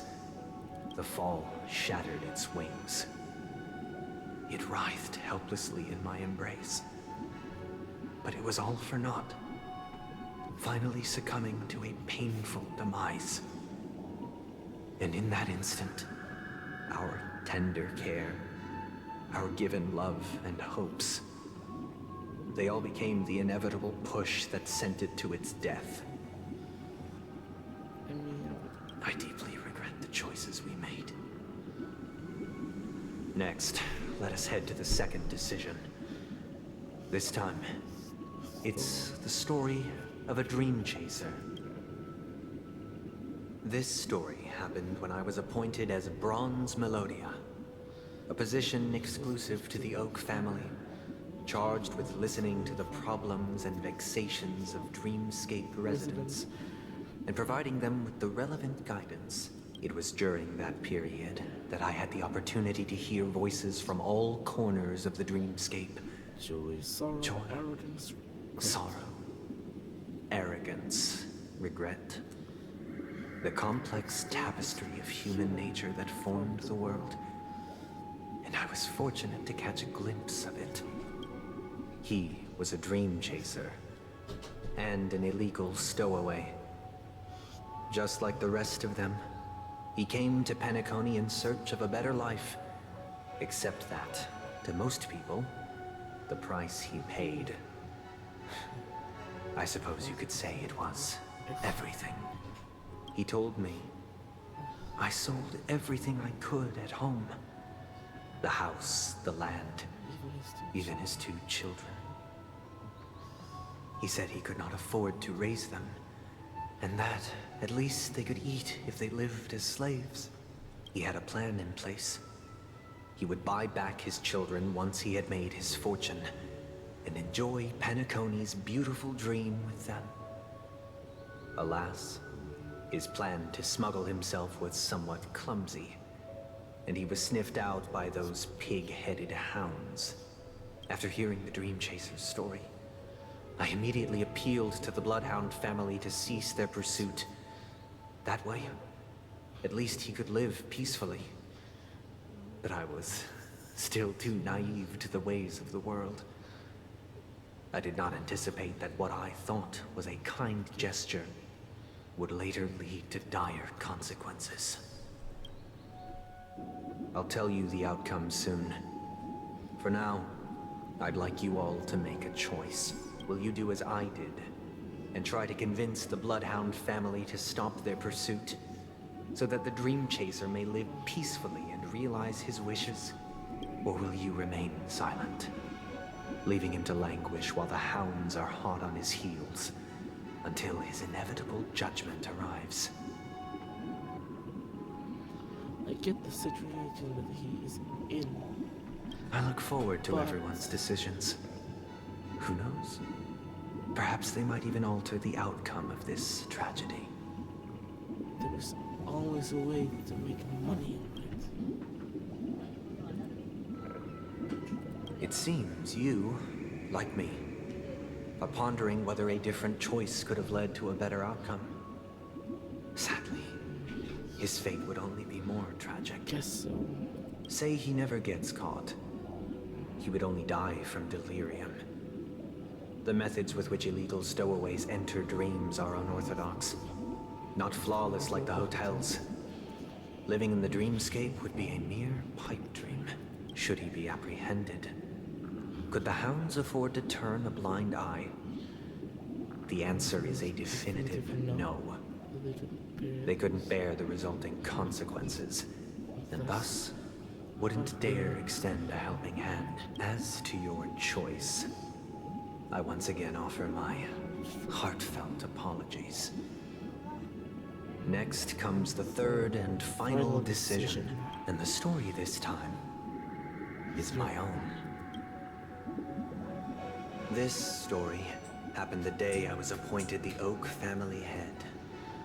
At that time, Mr. Gopherwood was the current Dream Master, and as per his wish, we had a private conversation. What surprised me was that the Dream Master had only come to deliver a letter to me. He let me read its contents, and it was a letter from my sister. The letter contained the usual pleasantries, anecdotes from her travels, nothing out of the ordinary. Just as I started wondering how this letter related to our discussion, the Dream Master began to speak. Do you know who wrote this letter? My sister, of course. But why would you personally visit me to hand me a letter from my sister containing mere trivialities? To help you grasp the full scope of this issue. Do you know where Robin is at this moment? From what the letter indicates, she must be in Caspelina 8, correct? She's touring there right now. Correct. Has she mentioned anything about a stray bullet? A stray bullet? What? A war has broken out on that planet. It is because of this very reason that Robin chose this destination. To spread the word of the Harmony.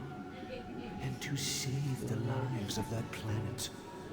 She personally made for the front lines. She hoped to ease the people's suffering with song, and was willing to brave mortal danger to deliver the IPC's medical supplies. Unfortunately, stray bullets show no such compassion. Is she all right? If the operation was successful, she should probably be recovering in the field. She was shot? By the Eon above, the bullet struck her neck directly, yet possibly as a reward for her consistent deeds of harmony. It didn't hit any vital arteries. Once you've attended to your outstanding tasks, it'd be advisable to write her back as soon as possible. Is that why her voice is gone? Those damned savages! I'll pack my bags right away. My gratitude for bringing this to my attention, Mr. Gopherwood. Now you understand why she always wears such elaborate neck ornaments, don't you? How could this happen? Miss Robin. It's all in the past, so please don't worry. I share this in the meager hope that you will understand the Harmony's limitations and predicament. As grandiose as the strong defending the weak sounds, many times, it is nothing more than wishful thinking. Has a point. Likewise, I've prepared one last question, one last choice. But rest assured, this choice will not have any grave consequences, because this is merely a figment of imagination, a nightmare that has haunted me through countless nights. If you ever had the opportunity to make a choice like I did, would you still support Robin's journey on the path of harmony? Make the decision. I see. I am now aware of everyone's stances. Raising these questions merely serves to illustrate one point. The plight of Penacony cannot be salvaged by the Harmony. The true foundation for a sweet dream paradise can only be established through the order where the strong govern the weak. I know the suffering of being tormented, the turmoil of losing your way, how sorrow and even despair set in when matters don't work out. All of this causes me unending pain, because this is not what happiness is at all. We must teach the weak how to live a happy life, and And this life isn't some noble propriety that the upper crust preaches, but in definitive terms, a way of survival that belongs to everyone. So what is your definition of living a happy life? Good question. Human consciousness is fundamentally an illusion, a cage known as self-worth. People lured in by this illusion make mistakes, yet still ask that external influences bear the burden. When one mistake after the next permeates the masses, they become impossible to trace. Thus, the amassing of these individual cages culminate to form a prison. A place dictated only by the rule of survival of the fittest. Nature is always accompanied by predation and sacrifice. Its antithesis is known as order. Yes, it is. That is what I want to do. Unite people's happiness under the banner of order. They won't need to make bitter choices any longer, nor face the weaknesses of humanity. They can cast aside their primal instincts to build a haven for mankind. Simply describing thoughts is far too abstract, so allow me to provide a simple example. As you all may know, there are societal norms like weekends and long weekends that exist on some worlds. Long weekends? During these hard-earned rest days, people are given the chance to extricate themselves from the stresses of everyday life, allowing a certain tranquility to return to their souls. And it is only on these days that people do not have to adhere to the law where the strong prey on the weak. They can live out their lives happily during these brief intermissions. It's just a pity that 2 or 3 days are still too fleeting compared to the span of a lifetime. From where I stand, society's ideal system should be 7 rest days. Following Sunday, there should ensue a second, a third, and indeed an infinite procession of Sundays. This should be the face of the new world. That's why your name's Sunday? Idyllic, eternal, peaceful days. Did you just make a joke with your own name? And thus, every person can return to their base selves in this utopia. Some gaze in reverence at the stars, pouring their whole beings into calculating the distance between us and the isolated world of Pagana. Meanwhile, some seek refuge in quiet corners, holding one another, unencumbered by the chains of unwelcome obligations. There would be no need to bear the hardships of reality. Only in this way can humanity face the inevitable end with the purest of spirit. Living a life of dignity. This is what it is to live in bliss. Miss Firefly, you who are stricken with entropy loss syndrome, you of all would surely understand this.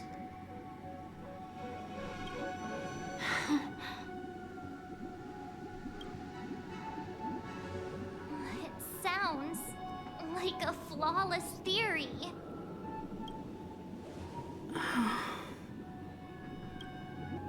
But what is the price to attain all this? The cost is minute, merely a personal and eternal sacrifice. If this paradise is to be maintained for everyone, someone must remain trapped in solitary wakening until the end of the cosmos. Awakening. Which means that this so-called paradise is still a dream. Stepping into this paradise means forsaking reality, correct? Correct. It is not forsaking, but transcending. Flesh, blood, sorrow, weakness. If the physical is the root of spiritual suffering, it is only logical that we defeat it. But in this supposed bliss, people won't have defeated their demons. The chance to overcome their tribulations would be forever lost to them. In other words, it is an escape. That's another way of understanding it. But there is no shame in escape. There is a lot On the of shame in contrary, escape, actually. the seeds of escape exist in everyone's hearts. It does, but you should not do that. Don't you agree, Miss Firefly? And as to why we sleep, it is because we are afraid to awaken from our dreams. Nah, I sleep because I'm tired, dude. But this is not in conflict with the grand plan. Only in acknowledging this can we truly understand the frailty of human nature.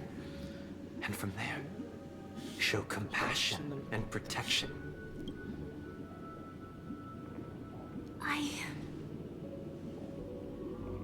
I admit that you are a born leader. Your perspective on humanity brims with pessimism. Yet you express compassion for all.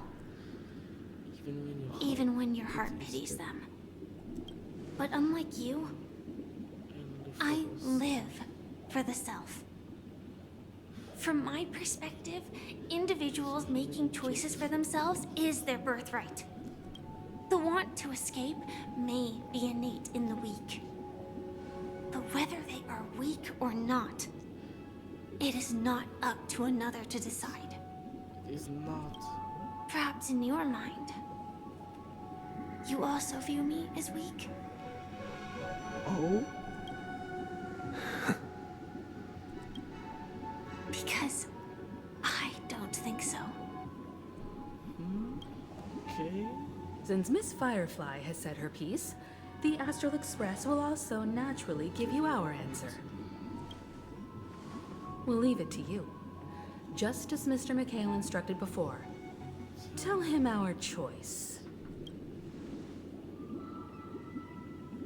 What is this place?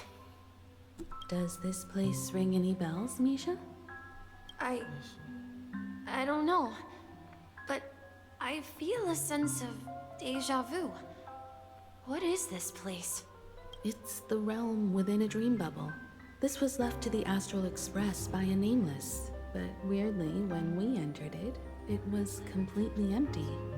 Dr. Edward from the Dreamscape sales store told me that dreams are formed from memories, and a dream bubble can't take shape if its core is empty. So I thought you might be able to help us in unraveling this mystery, MISHA. As a hotel doorman, you know Penacony best among us. Yeah.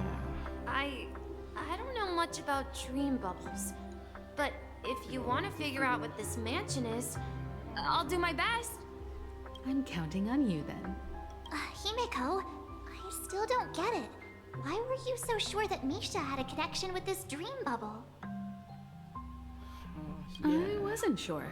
It was just a hunch. But since MISHA feels familiar with this place, my hunch might be correct. Might be. Yeah, it's the place where I got stabbed, if I remember correctly. Exactly. This is where you and Firefly encountered death, which we now know as dormancy. Considering its connection to Dreamflux Reef, it's not surprising it appeared here. The question now is, who brought you here? Based on the clues we have so far, it's unlikely to be that masked fool. So identifying them is crucial to us. We're drawing closer to the truth once more. Let's give MISHA some time, as I believe he'll unveil the secret of this dream bubble. Alright, but there are doors all over the place. Which one should we choose? Do you have any idea, MISHA? I guess... maybe this way? I'm not entirely sure, but... let's give it a try. Wait, you managed to choose the right door? Weird. This place is quite different from the hotel. But I feel like I've been here before, and even lived here for a while. If I remember correctly, there should be a fireplace down that hallway. Clocky and I used to sit by the fire, listening to the crackling of firewood. And the room on the other side was the toy room. I loved spreading out all the toys from the box on the floor and making up stories for each of them. Hold on. This doesn't make sense. Didn't I grow up in Dreamflux Reef? So, what is this place? This could be a case of amnesia. Don't worry, MISHA. It's common for everyone to forget certain aspects of the past. Those memories haven't vanished. They're just lying in the depths of your mind. We can surely get them back. Since this place seems familiar to you, why don't we explore a few more rooms and see if you can recall anything more? Yeah, then let's check out the rooms I just mentioned. Toy room. I remember something about the toy room. Mikhail, that's the name. Now we all know him as the Watchmaker. So, who is he talking to? Do you know anything about it, MISHA? I'm sorry, I don't know much about the Watchmaker. But, Mikhail... Anything special about that name? Mikhail is Grandpa's name. Grandpa? You're the grandson of the Watchmaker? Grandpa? Do you mean you're the Watchmaker's grandson? But we haven't heard anything about the Watchmaker having descendants. And the name Mikhail is not rare. Perhaps it's merely a coincidence. It cannot be a coincidence. Could you tell us more about your grandpa, Mikhail? Yeah, sure. He was a seafarer who fearlessly ventured into mysterious seas Yeah, no, and that storms. definitely sounds He was like always on the sea and Trailblaze. had lots of friends who accompanied him on his travels. That definitely sounds like Trailblaze. He didn't want me to call him Grandpa because that would make him sound old. He believed he was still young. The name Mikhail was given to him by his parents, Mihaly and Elise, both renowned seafarers. Himeko should know about them. Every time If he they came were back, he'd share his Trailblazers. logbook with me and tell me about his adventures at sea. I want to become a great adventurer, just like him. It appears that the seafarer has nothing to do with the Watchmaker. So, perhaps it's just a coincidence? No, no way. So, where is your grandpa now? He went off on a new journey, and it's been quite a while since I last saw him. So, where has Clocky gone? Did he leave to protect Dreamville?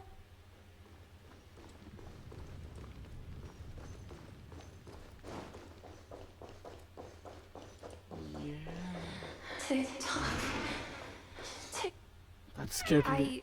I heard some That noises from the freaking room. scared me, dude. Origami Bird? That's a friend of mine. You and Origami Bird are friends? Yeah. It's a member of the Compass crew, just like Clocky and Miss Mirror. And there's more than just one Origami Bird. They are a big family with lots of brothers and sisters who look the same. They follow Miss Mirror's orders and handle all sorts of jobs on the ship. They're the best sailors. Sailors? Can Origami Birds be sailors? Could you tell us more about the compass, MISHA? The Compass is a ship bound for the New World. Clocky and his partners travel through layers of fog to the depths of the sea. Whenever there is danger, Clocky will use a compass and guide the ship in the right direction. That's a great story.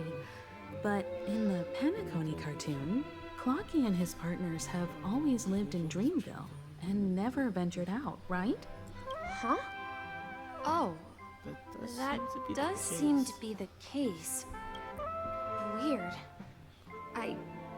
I clearly remember Clocky arrived in the New World in the end.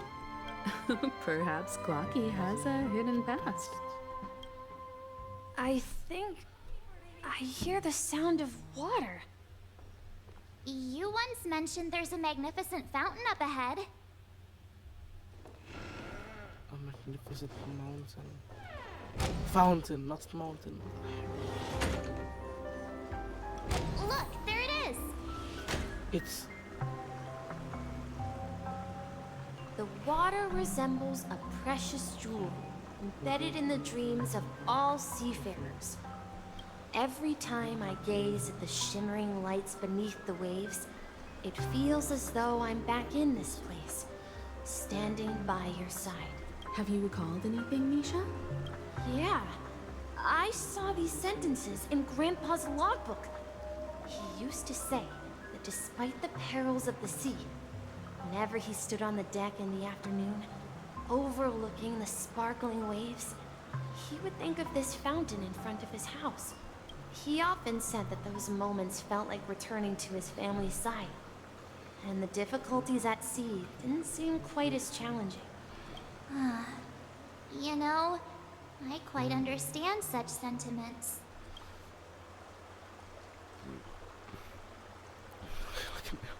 The sirens. Hold on. Hey, don't tease! I was just being a bit sentimental.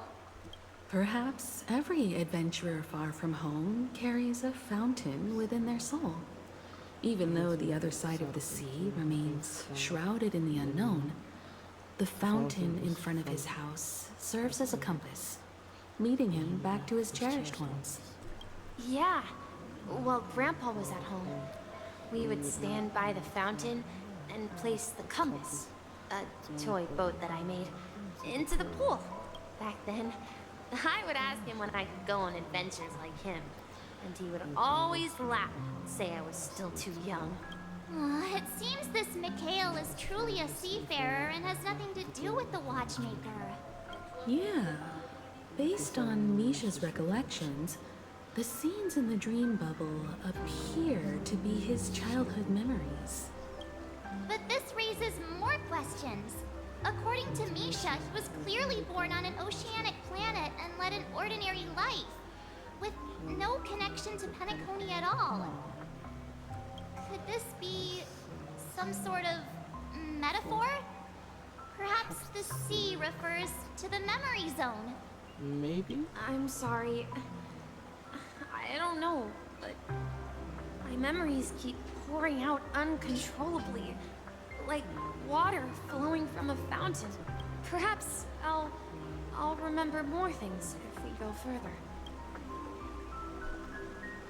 Wish to share your burden.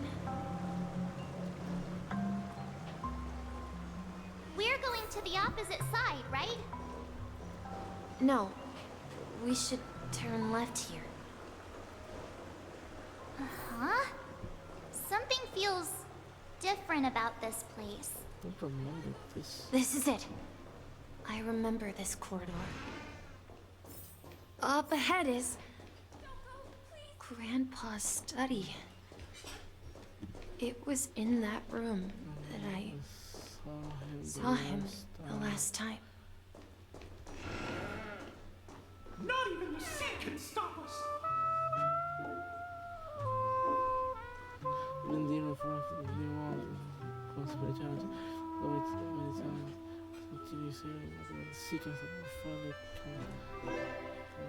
The atmosphere in this room feels totally different. Yeah. MISHA! You finally come! Clocky! You're here! Yeah. This is the room where we first met each other. Are those books on the bookshelf logbooks left behind by that seafarer? Yeah. Whenever he came back, he placed a logbook on the bookshelf in his room. They contain records of his expeditions to every corner of the world.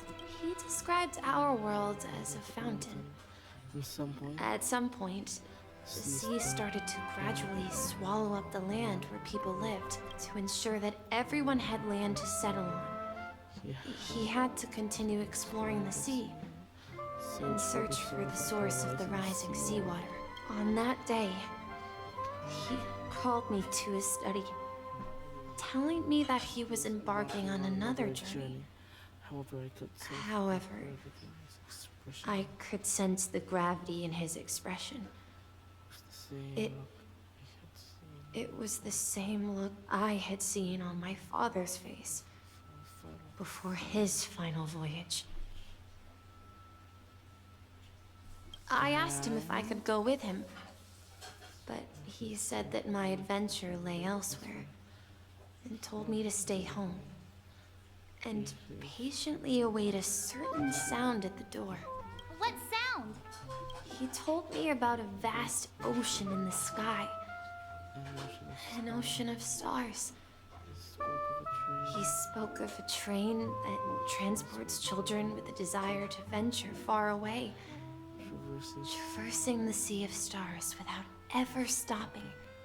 He said that he knew the crew on the train, and that he had asked them to take me along. He said the journey I had always dreamed of would start there. Is Misha gonna join the Astral Express? A train? Could it be? It's the Astral Express. I remember now. I knew it. Grandpa's friends are a group of nameless who came to this world to resolve a disaster caused by a star. Then, he gave his pocket watch to me. It was his cherished treasure, appearing in every one of his adventure tales. He explained that difficult times were ahead, but assured me that the watch would guide me. He said, as long as I kept moving forward, I'd eventually reach my desired destination. And then, it was as if I heard the distant sound of a train whistle echoing throughout the room. Exactly, Misha! And then we followed that whistle, didn't we? Yeah. I think I can still find the way we took back then. This is the dream jigsaw, right? So we're supposed to find the exit. But where can we find the last piece? Do you remember? You said you obtained a mysterious shard when you stumbled into this place. Hey, the shape seems to match. So this shard is also remember connected to any of this. Misha? Looks like we're just one step from revealing the truth. Let's get to the other side and investigate. I don't remember having that. A portal.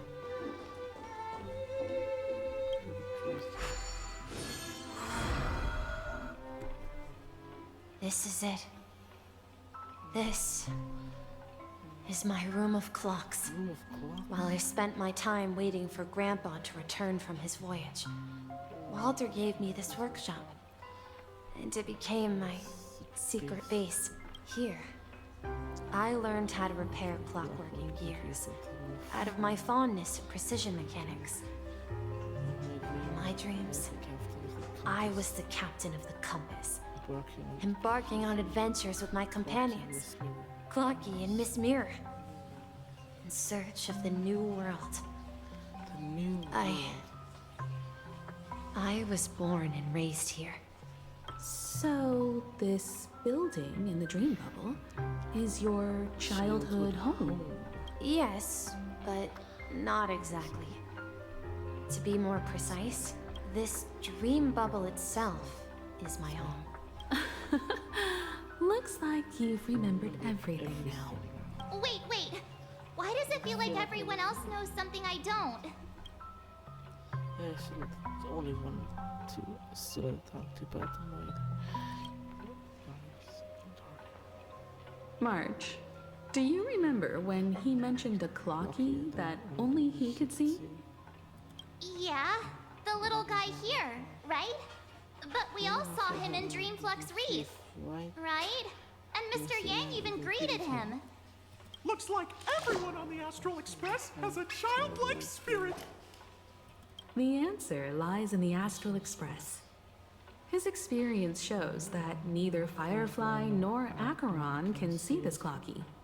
And when we were in Dreamflux Reef, you may have noticed that for some reason, nobody outside of the crew had ever talked with Clocky. Really? Correct picture? Firefly talk to him? A mimetic life that can only be seen by a select few. It's just like a hidden message, left by someone for the nameless. But Misha can see Clocky too, right? They even grew up together. But Misha hasn't started the way of the Trailblaze yet. That's the key to the mystery, March. Now, take a moment to recall. Have you ever seen anyone outside of the crew interact with Misha? No, I do not recall. Wait. No way! That's the answer, March 7th. This dream bubble is the place where I was born. And I'm a dweller in this dream. Just like a memory zone meme. I should have stayed here and waited for you. But when reality and memories merged, I unconsciously pushed open that door and left the bubble with Clocky. So it's not that the Watchmaker's dream bubble is empty, but rather the stuff inside ran away? And the whistle you heard, was the sound of the Express arriving at Penacony? That's one way to see it, but I believe there's a longer story behind all this. It's best for Misha himself to explain all the details. How about we start with your name? Now, should we call you Misha, or...? Thank you all for helping me rediscover my true self. Now, please allow me to reintroduce myself. I was born on Lushaka, in the Presmere system, adopted by seafarers Mikhail and Char. They gave me a treasure, a name that carried their hopes. Wait. Mikhail Char Legwork. Or simply, MISHA.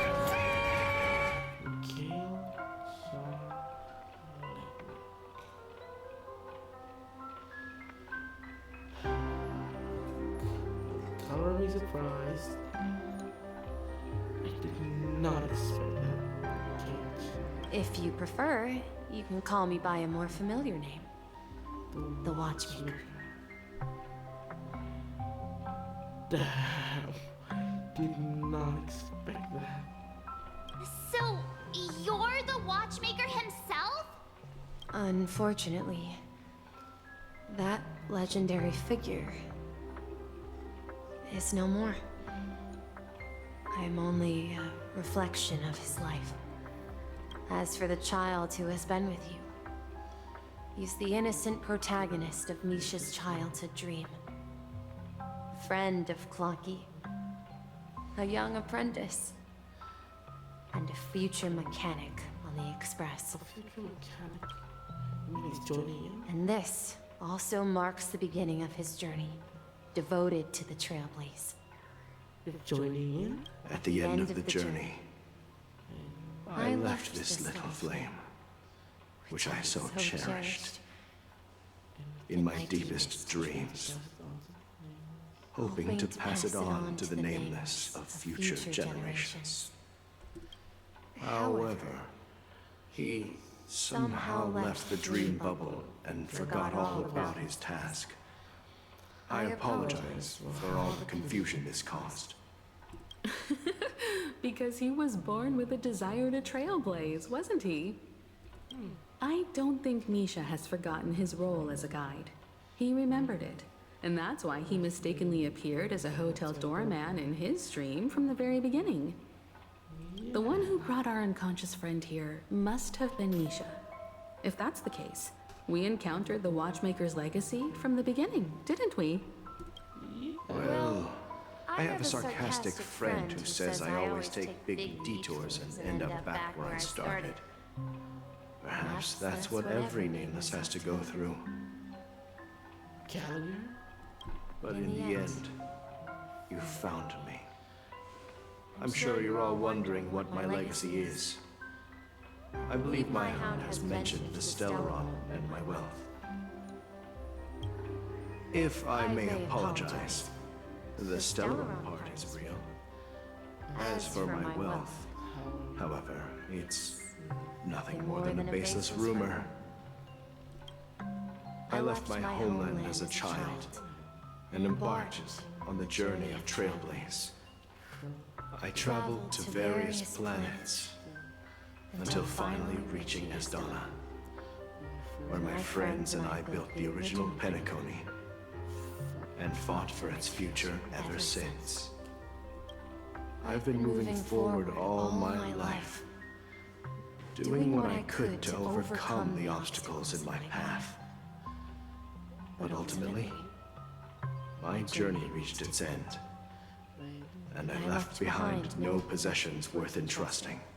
So, if you ask what's left within this worn-out train engine that can be called a legacy, I suppose it's the things that are still burning in the engine's furnace. Now that you're well aware of the current situation of Penacony, I certainly hope that you'll help me get this world back on track. But I'll leave that decision to you, for the path of Trailblaze is never paved by others. All I have for you is a story and 2 gifts. I want to give you my pocket watch. It has accompanied me throughout my long journey, guiding that naive child forward, and has been blessed with the presence of so many great people up to this day. I'm about to guess. It's going to be a hat. And my hat too. I knew it! The one who navigated for me placed it on my head. I saw and planted a fanciful thought in my mind. Imaginary MC's hat. The trailblazing expedition Mikhail's head will never end.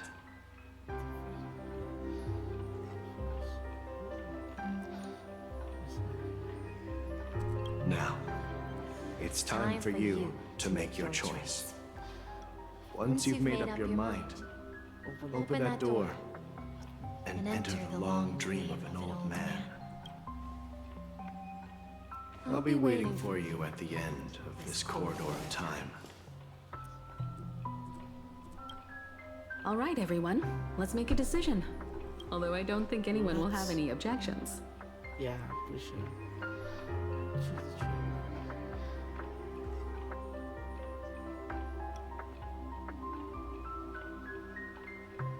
I object. Oh, come on. Stop joking at a moment like this. We've come this far. Surely there's no other option than moving forward. In that case, the vote stands at 2-1. Then let's proceed together to the end of this dream and tell Mikhail our decision.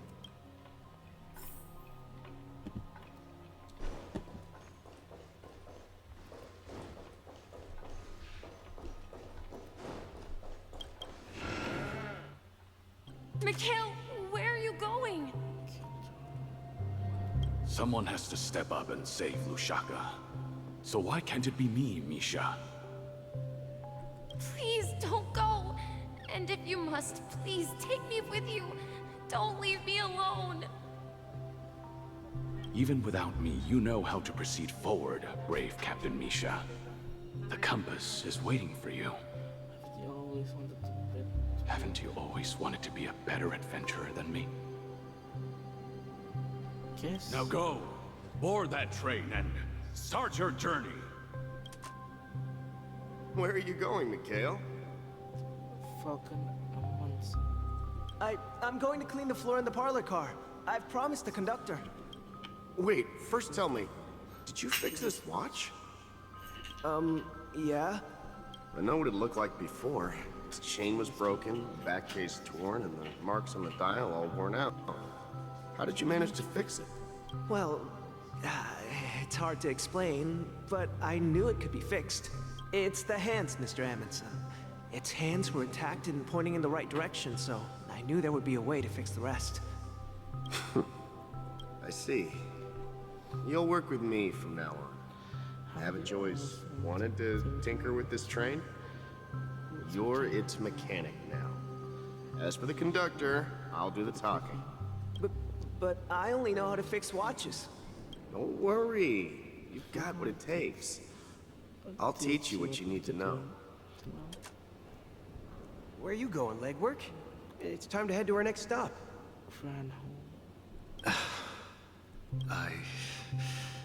I'm staying in Astana with Rosalina and Tiernan. I see. This place reminds you of home. The people of Astana have only achieved a tiny victory, and still have a long way to go towards true freedom. Hanunu needs us. Hanunu? Don't worry. Not all journeys lead to the stars. Even if I leave the Express, our path of Trailblaze will continue. Yeah. I knew you wouldn't stay on the Express forever.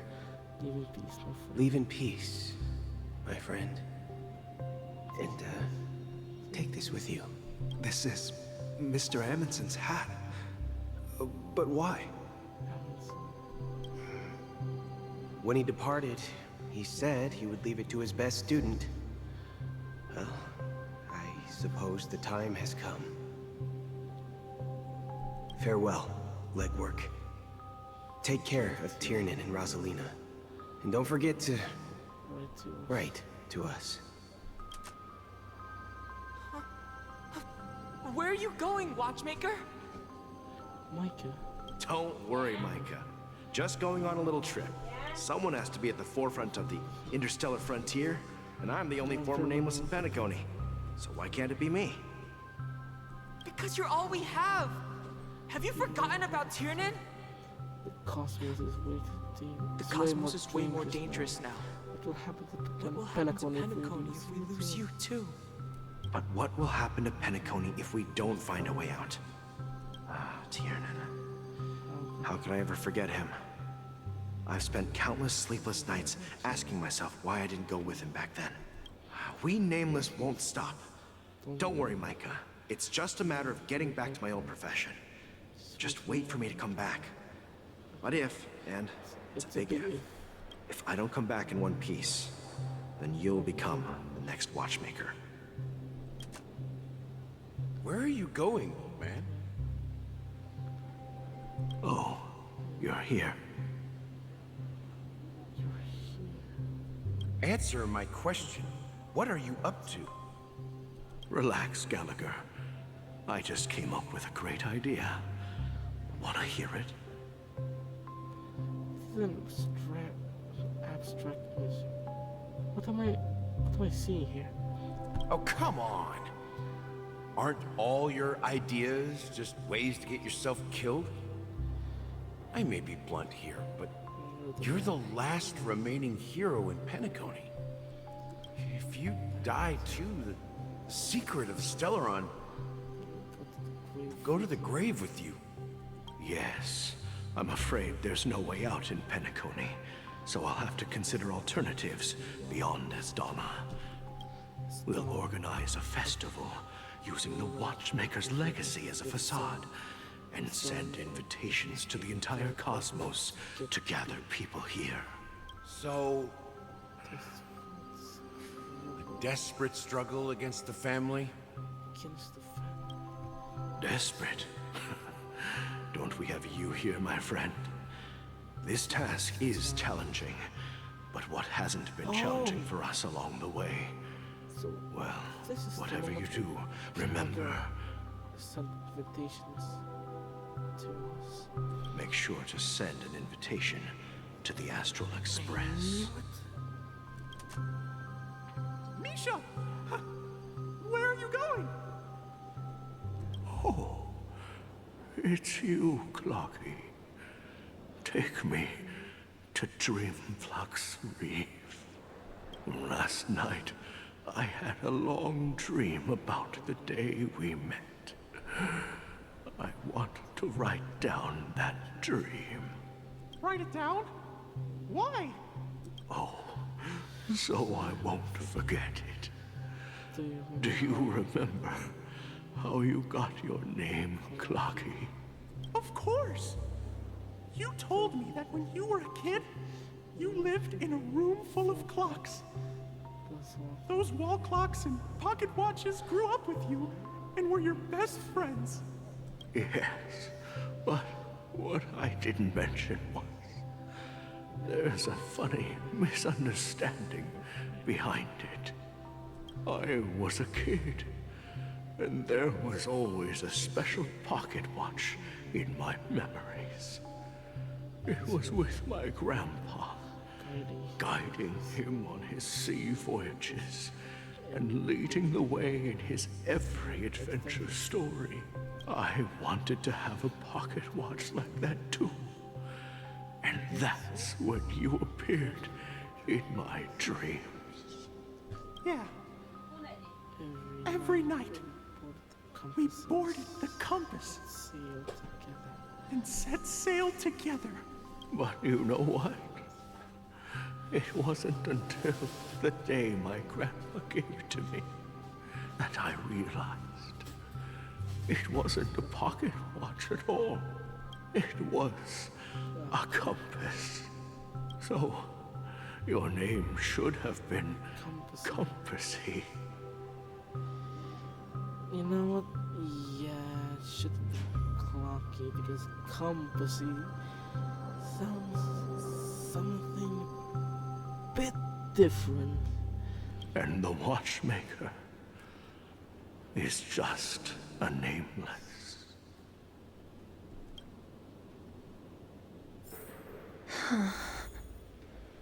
We've arrived at Dreamflux Reef. So, where to next?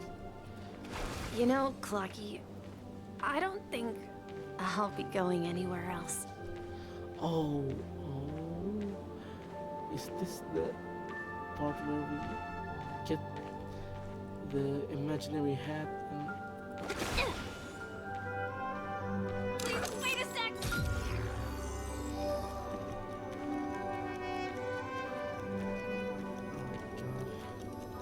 Rest under the moonlight. I've traveled far enough. It's time for a little break. Oh. So, we'll set out again. When you're rested? No, I'll stay here. And then, this is where it ends. This is... where it ends? What do you mean, Misha? You told me that the trailblazing expedition would never end. Yeah, that's what I said. So now, it's up to you to decide your next destination. My next destination? What's that supposed to be? I've been following you. Misha? You're acting weird today. If you're feeling down, we can just do what we usually do. With the clockwork. No, I'm not feeling down.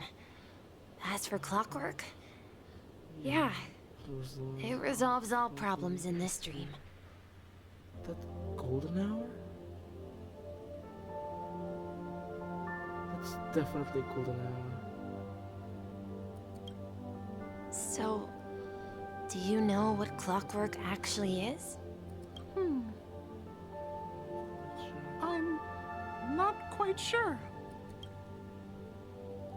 Well, everyone gets lost at times. They may hesitate and doubt which way to go. That happens in this dreamscape and beyond. But don't worry. Everyone goes through moments of uncertainty and hesitation. Eventually, they gather the courage to make bold decisions, whether it's It's calming, happy, angry, or sad. All they need is a little nudge to take that step toward where they truly belong. I'm leaving that little nudge with you, and I hope you'll share it with others. Such is the essence of clockwork, the will of the Trailblaze. Clocky's hands spin around non-stop, indicating confusion, frustration, and weakness. But ultimately, people still need to move forward. Just like your hands, always pointing ahead. This is where my journey ends. From now on, it is your path to walk. I knew it! Trailblazing means taking paths your predecessors forswore, and venturing even further. Oh, we're back here. The Penacony and Mikhail's dreams does not belong to Order. Oh, damn. Oh, damn.